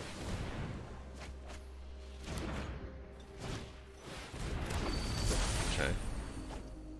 It's a lot of card draw, my friend. We will block this.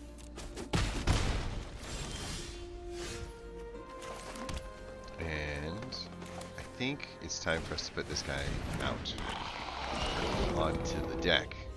It doesn't have a good blocker for either one, so I'll attack. And Cephalopod is a 3/5. Whoa. 1, 2, 3, 4, or 1, 2, 3, 4. I think we are not afraid of anything that's currently facing us, so we do this.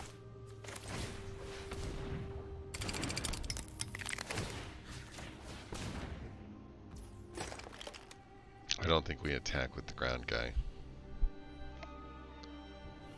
Unless we want to disrupt the ground guy and then just kind of continue to make the push. But I think that we attack here and one of two things happens. We just get by.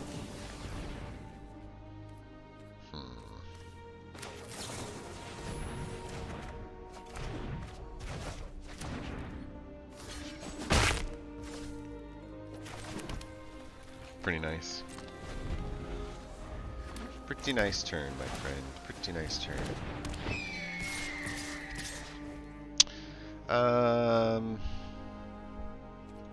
Say no on the blocks. Take the damage. I think we might want to disrupt, like, the ground guy. Nah.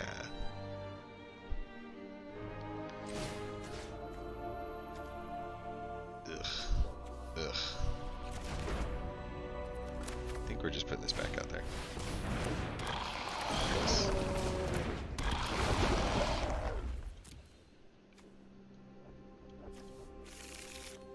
We only had one white.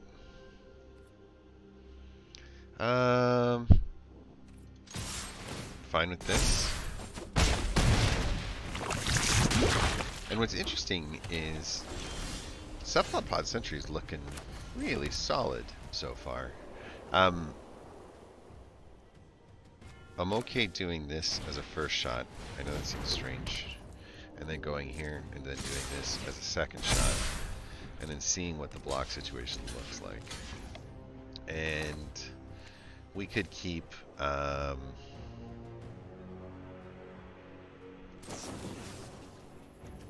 one of these two alive. The question is just which one. I think I'm fine with the trade over there. We'll just drop on this guy. Now we took out these guys. We lost one. The other one's on planar disruption. It was essentially a board wipe. Nothing negative about what we see here. I'd be happy to move. Well, it just got a lot easier.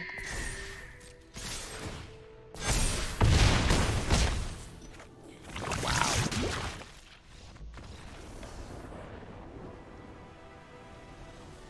Wow. So the gear shift out of Toxic is more powerful, I think. Right?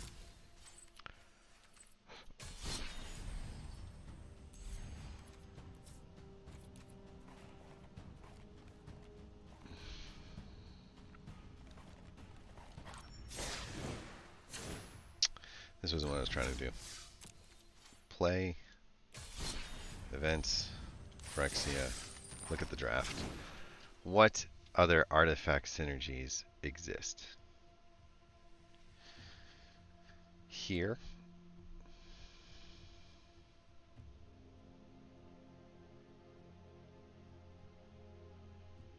Here.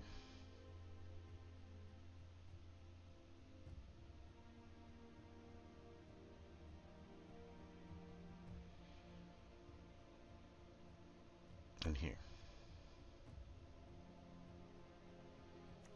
What card performs the worst?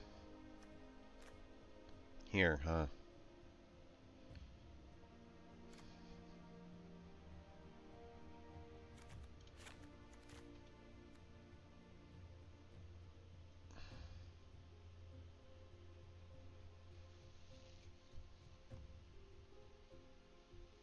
What do you think? Is a 2-mana 3/1 good? He's an artifact. He affects the board. He accepts. He creates a card draw effect.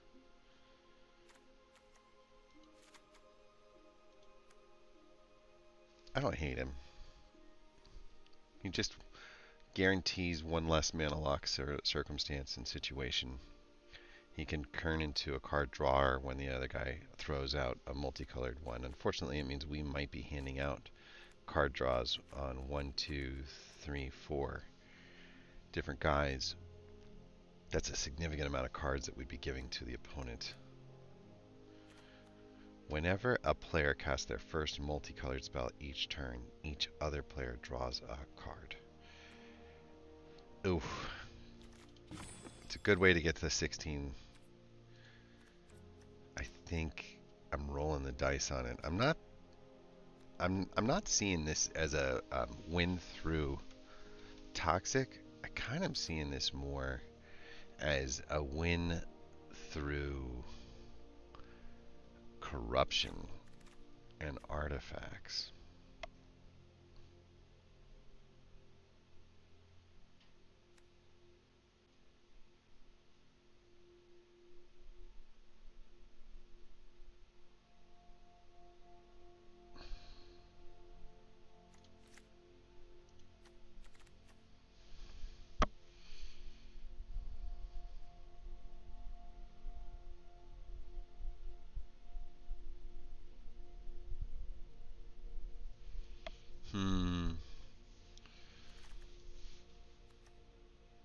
So what have we done? We've moved out of the toxic grind and we moved into the beatdown grind, but we still have a lot more artifacts now. On the artifact category, it looks like I'm staring down the barrel of 12. That is making a cephalopod center. Man, I am regretting not taking one more of those, huh? Along the way? Hmm, that would be sweet. I kind of dig this, though. I think we go for it.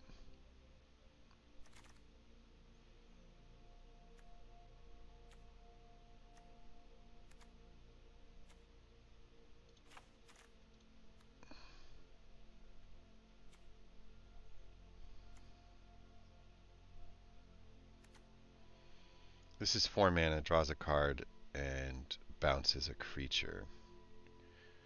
This is 2 mana, gives out a poison counter, and draws a card.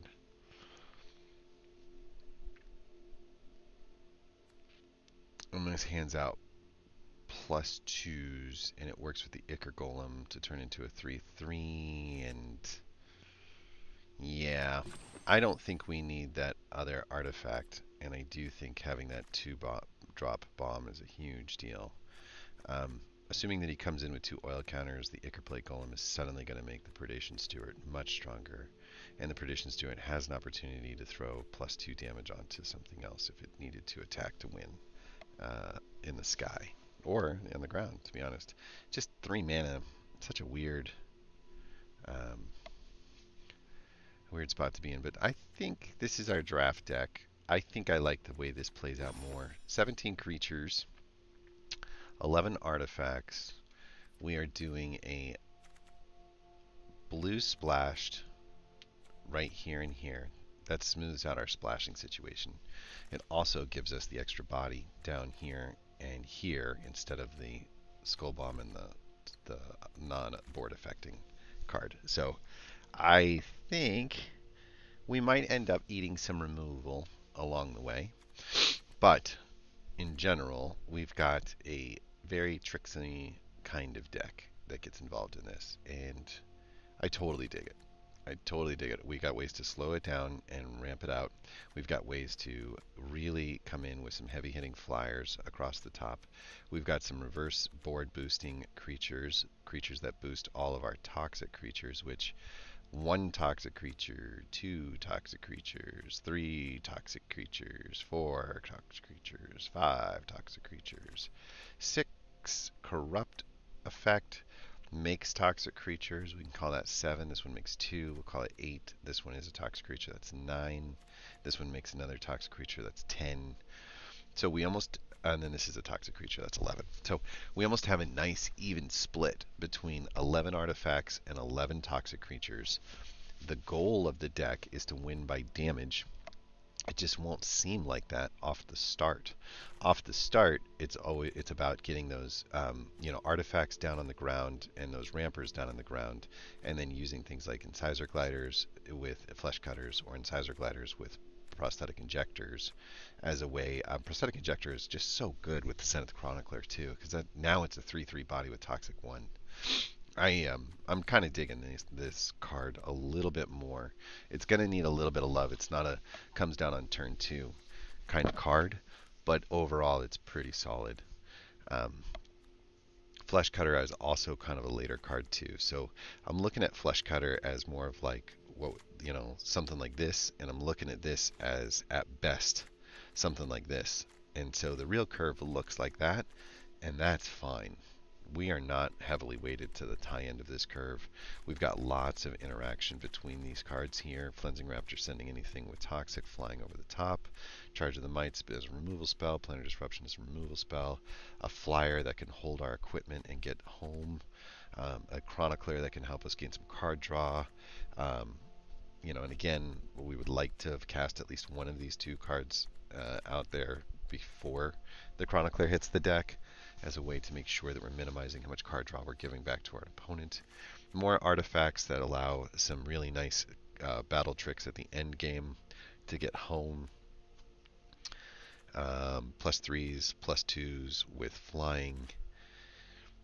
I can see a +2 with flying going up onto a Zenith Chronicler, who's going to already be like a 3/3, and now he's a 5/5 flyer. It's going to take some steps to get there. He comes down and we put the injector on him, and then we pop this on the first opportunity he gets a chance to attack. So dropping bombs, dropping injectors, dropping a 2-drop on turn 3, dropping a Zenith Chronicler on turn 4. And it's a lot of drops. It's kind of messy as an entry spot. Other things that aren't messy, though, Predation Steward's going to have a lot of Ichor Plate Golem kind of pushes, so is Armor Scrap Gorger and Rustvine Cultivator. So this becomes a bit of like an oil lord along the way, and I kind of dig it. The question is this the card we want, or do we want another card? And nothing else really affects the board, right? So if you're not affecting the board, this is the most likely thing to affect the board. And if we can wait till 5 mana to cast it, let's just assume for a second that we don't have a Cephalopod Sentry and we have 5 mana. Throwing it onto like an Incisor Glider is really, really effective. It's not going to make blockers, but it is going to make... we're going to have some blockers, hopefully, like sitting around, waiting to do some things. So it is going to make things a little bit spicier. And look, there's nothing wrong with putting it on top of a Scrap Gorger. It doesn't gift Toxic, unfortunately, but it does gift the +2/+0. So as a 3 toughness, 5/3 ground fighter, like could be a 6/4 ground fighter. Yeah, I dig it. If we're allowed to keep some things on the board, we're going to be in good shape. If we're going to lose some things on the board, nothing seems to be so instrumental that we're dead. You know what I mean? I like the flesh counter too. Game 1. Let's go. We've definitely taken our time here on this. Done what we could to double synergize.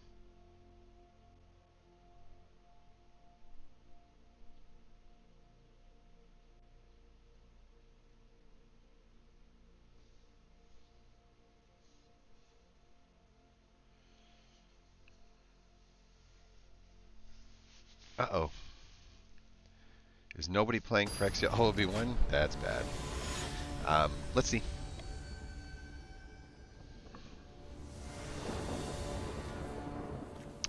All right. We are in decent shape. We're going to say keep. We're going to go here and here to get a Cultivator out on turn 1.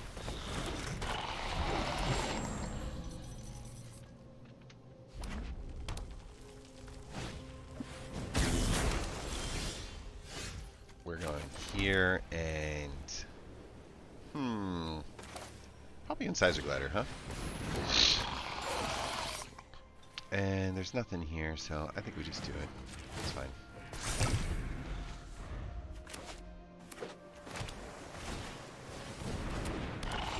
Fun. Fun, fun. Okay.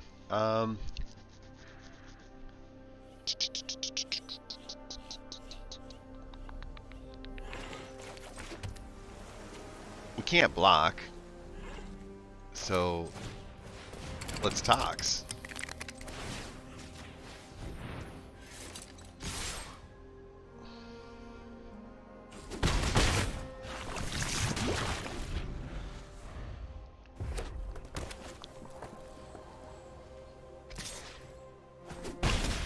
Cast your spells.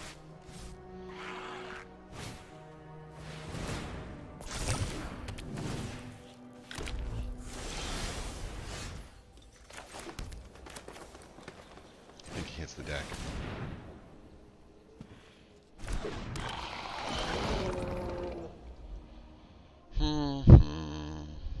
Are you cool taking 5 damage on the way back in order to keep the toxic rolling?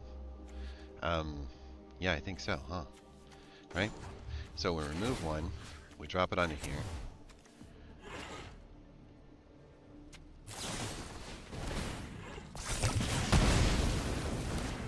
Oh, that's a bummer. Stick it onto there. Just all attack.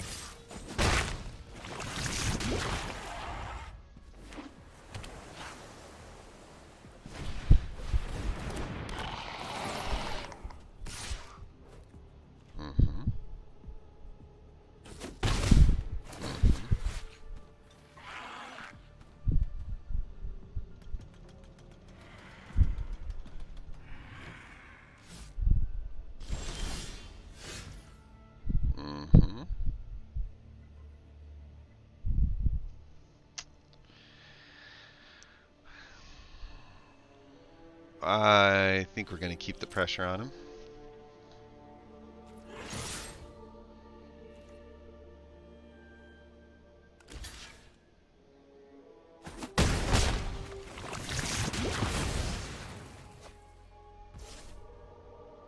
I think we're going to go with this.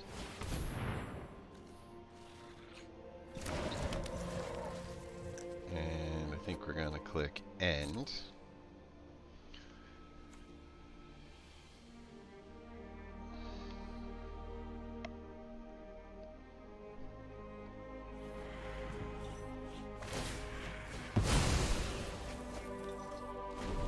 Happy with that. There's going to be a double spell. I'm a little worried about removal. That's why I'm kind of happy about my flyers being up there.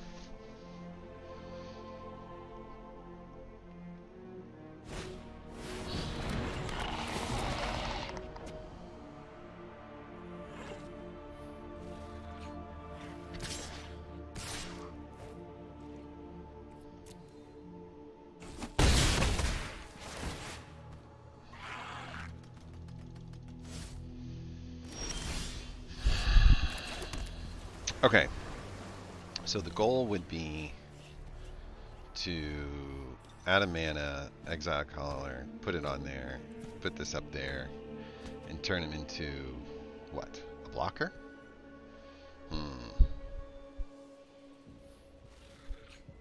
I could get rid of this, and then I could double spell, and that would give me 2 out of the 6. I think I like that better.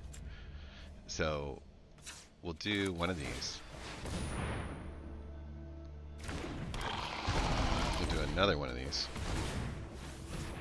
We will take out that.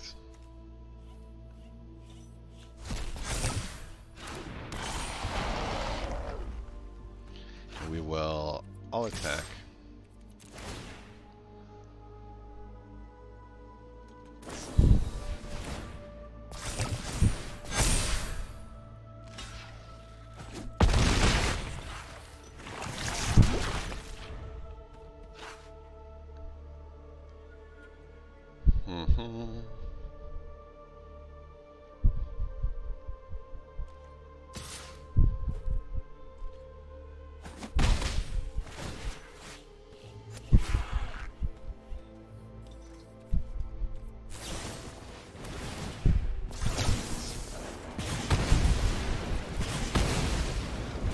I super like that. Okay, so the question becomes who gets the toughness, right? And the answer is like one of these guys does.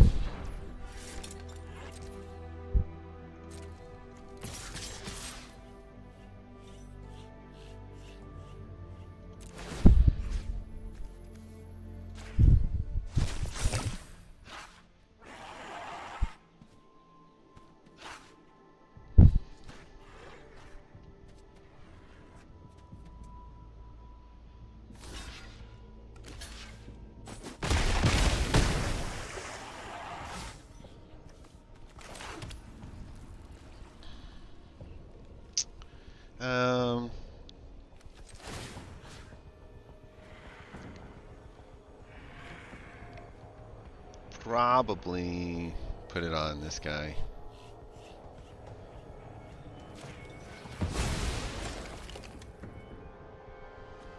Oops. Oops, oops, oops, oops, oops. I forgot. He was injured. A serum pork chimera, huh? Yeah. Bad. This is real bad.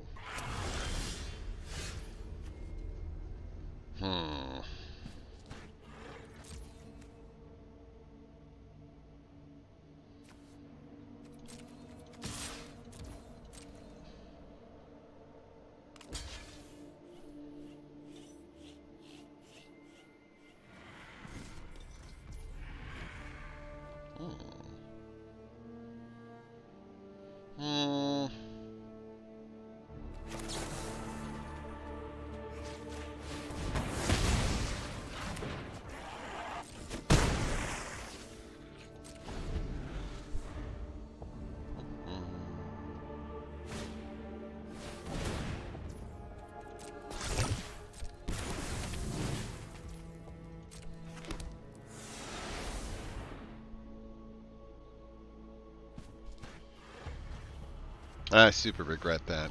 I made a huge mistake. I don't know if it cost me the game, but we'll find out.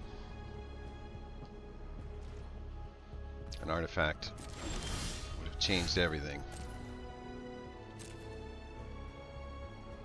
I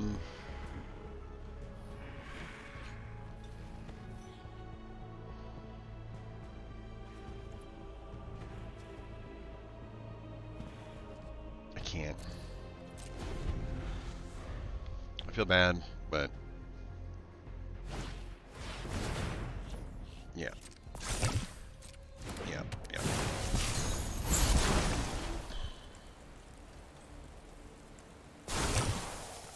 I find it hard to believe how much land we draw in these games. Like, there are 25 cards left, but there's 2, 4, 5, 6, 7 of the missing 15 cards are land, which is like, what?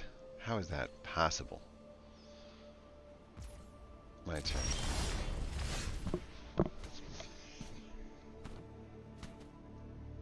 There's nothing to do.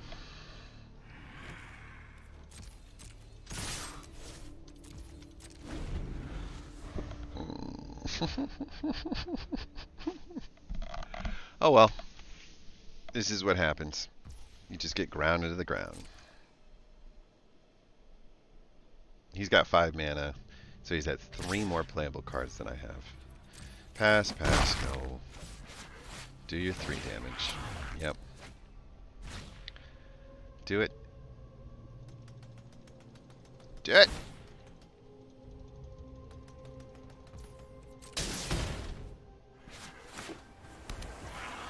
My turn.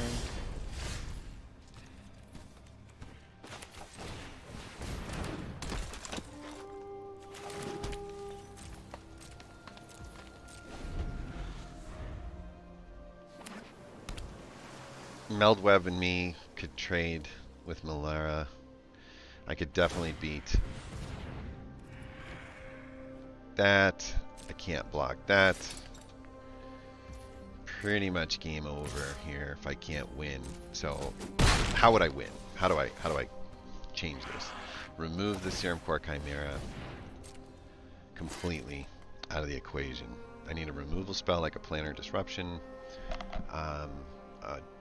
Already used our Charge of the Mites. Unfortunately, Purgation Steward's not going to make it happen. Target creature gets +2, enters with some oil counters on it as a blocker. Guess we're going to give something +2 on here.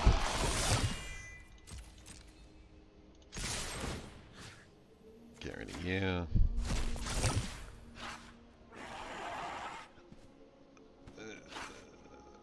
Blockers.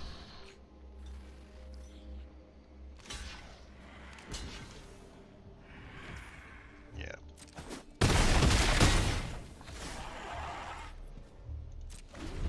Good game. Definitely on me.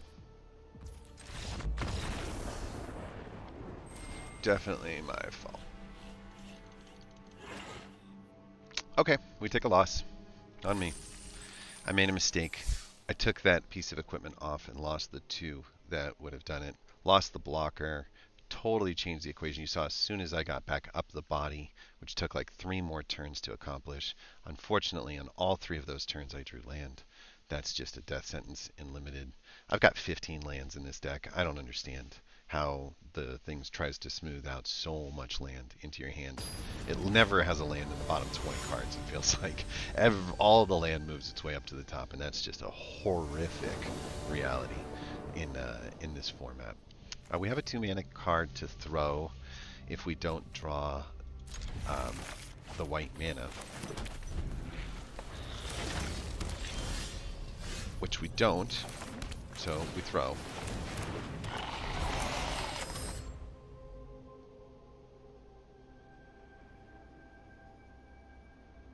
Yeah.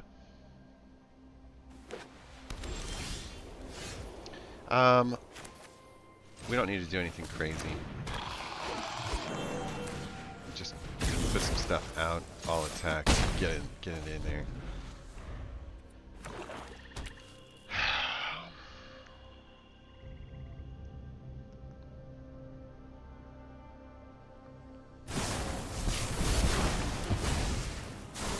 Guaranteed to happen. Never didn't have it, huh?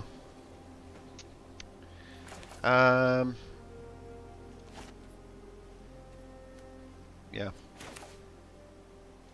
I think we're expecting a remove a spell, but we'll see.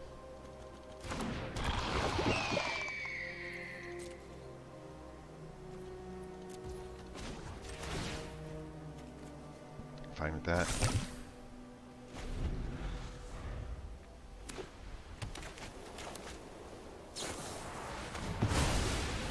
Black, white, removal.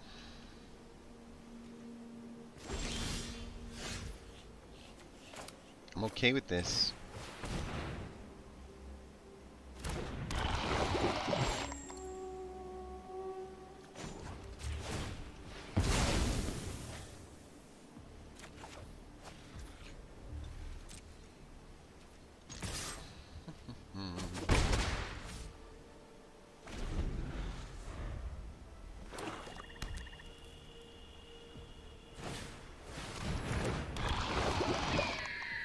Dig that. That's fine.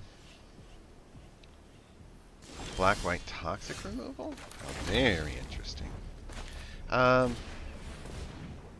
to make a pass here. Attach ourselves to here. Click next. Click one attacker.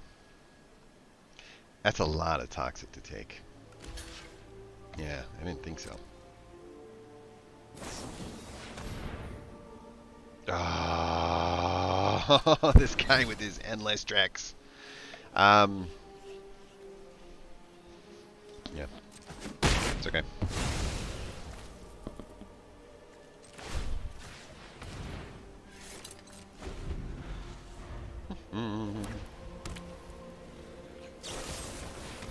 Wow. Just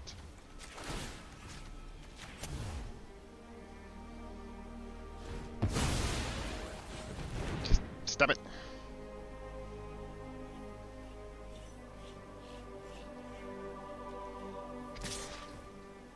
You did it.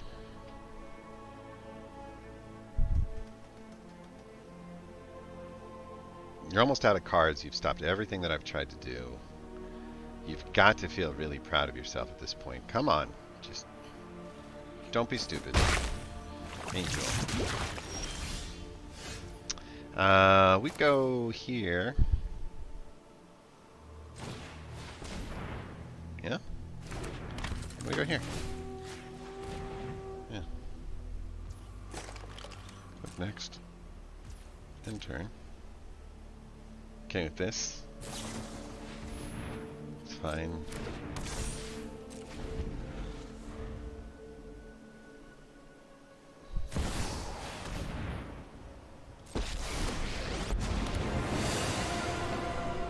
Are you shitting me? I'm fucking lost. How does this happen? What is this deck? Like, holy crap. Any chance that something can survive for one turn? Any chance? I don't think so. Doesn't seem like it. I haven't been able to attack yet because he has got a removal spell every turn. Come on. Do it again. Use your last removal spell. Please do your last removal spell. Fucking please.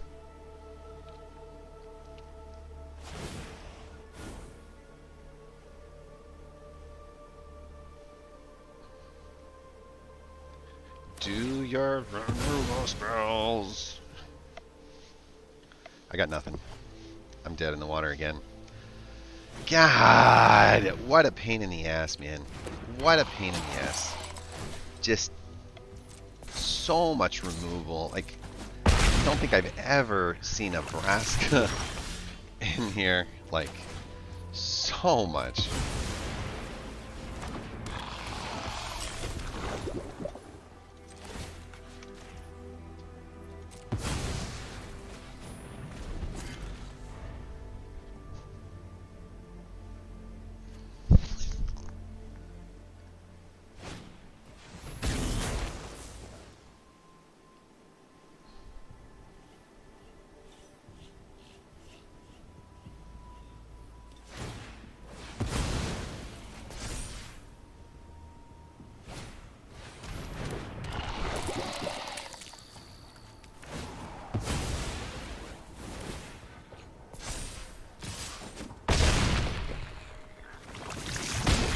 I cannot believe that I faced a Vraska with 7 different removal opportunities no. That is just horrific of a draw. Like, what are you gonna do? A pure horror story. Game over. Ouch. Just ouch. What do you got here? Arena announcements. I have no idea why they gave me back gold, except I probably accomplished a level. Ugh.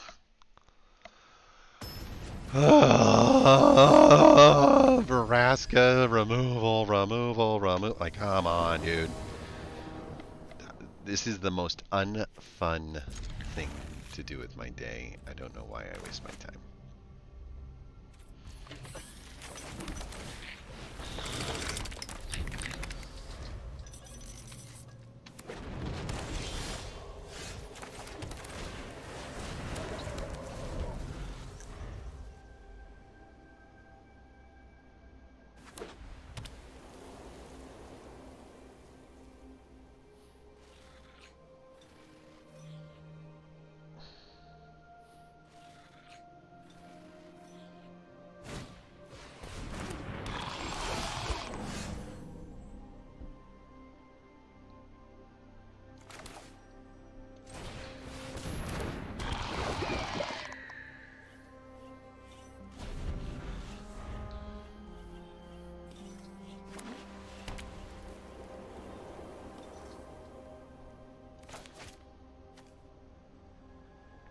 Mana lock blows. I have 3 mana. 1, 2, 3 as an option. 1, 2, 3. Just trying to touch another things here.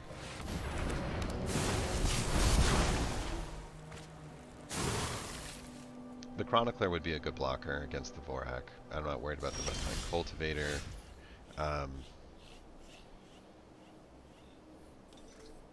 Yeah, we've got a lot of cool options here. So I think we just attach this to this for now.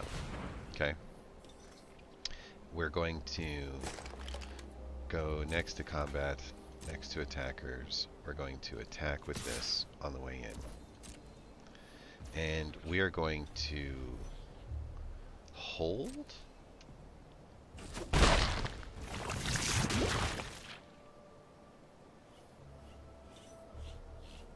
I think we just throw the Chronicler out there. It can trade off with the Vorak.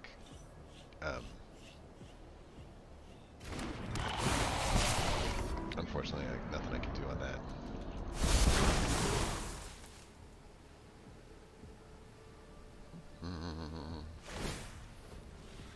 Good.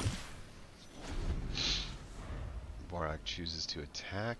I think we're going to get something big here, unfortunately. But I'm hoping somewhere between a 3rd land showing up.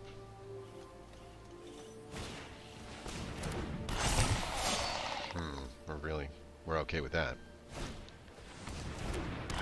Whoa, is he full of ramp? Like, holy cow.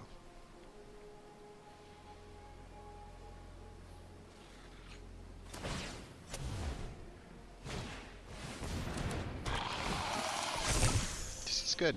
This is really good. I think we're just trading that out like that. We got the land. We could throw 2, which I don't think does much.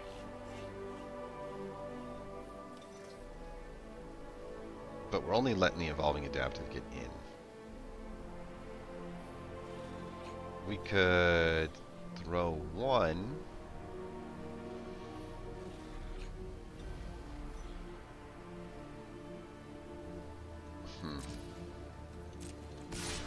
I think we want to keep the pressure, right? And then I think we just do this. Just get rid of that thing. It's just one less thing we have to worry about.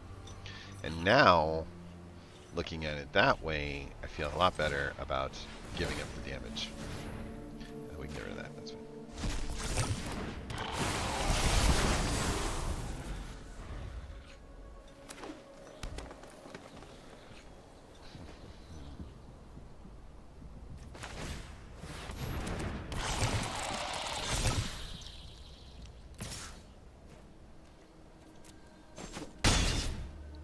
that.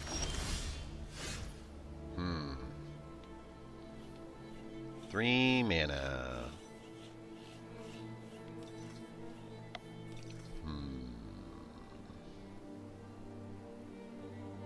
But on the Kraken,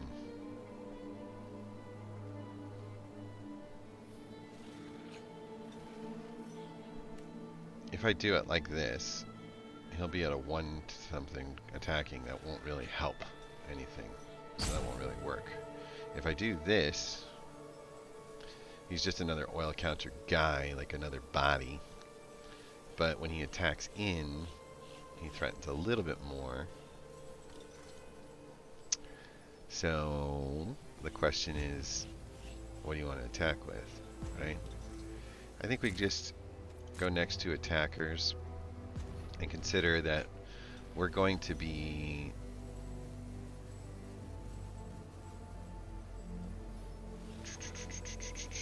I can't do 3 damage on the way back is the problem. I'll be giving up a ton of damage to do a little. I don't like that. Ouch. I'm kind of wrapped up here, huh? I think I have to, right?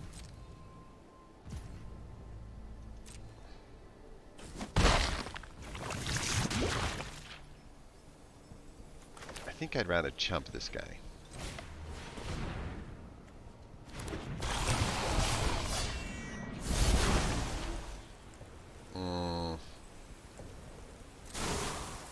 Not yet.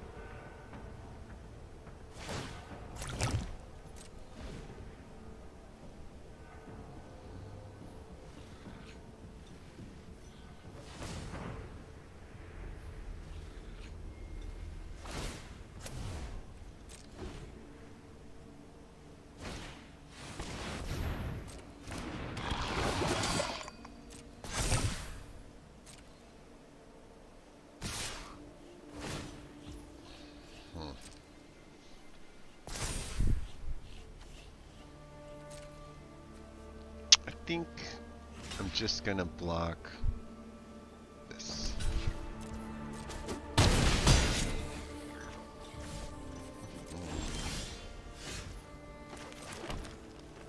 I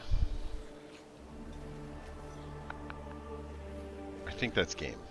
I don't think we have a way of getting past this. I'm trying to think, like, what would be the smartest use of mana across the board. But unfortunately, what we're lacking is offense, and we don't have a way to cast the things that create offense. And so this just hits us for 6 on the way in. We can block the other 2, but we're going to lose whatever we block along the way. And we're not going to really scare the toxic scenario that much. We don't have the removal spell right now. We didn't block, grab it. So the best thing we can do is put that extra body in there. Unfortunately, we have to decline because, again, we're going to lose the capability of getting this done. Nothing can block the Predation Steward. These 2 can block that. That's just game.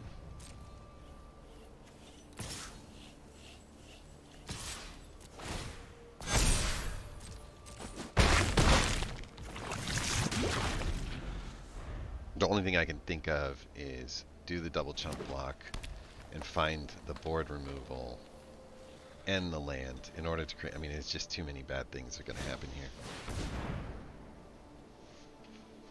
Game over.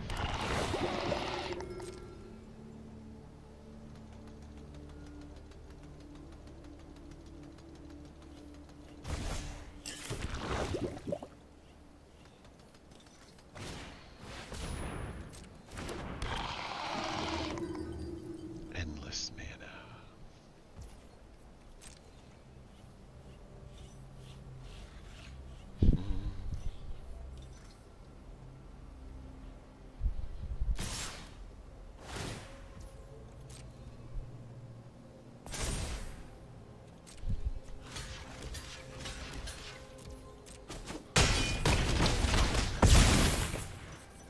Can we deliver 4 toxic right now?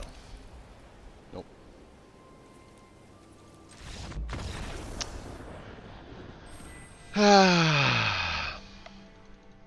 We shouldn't have drafted.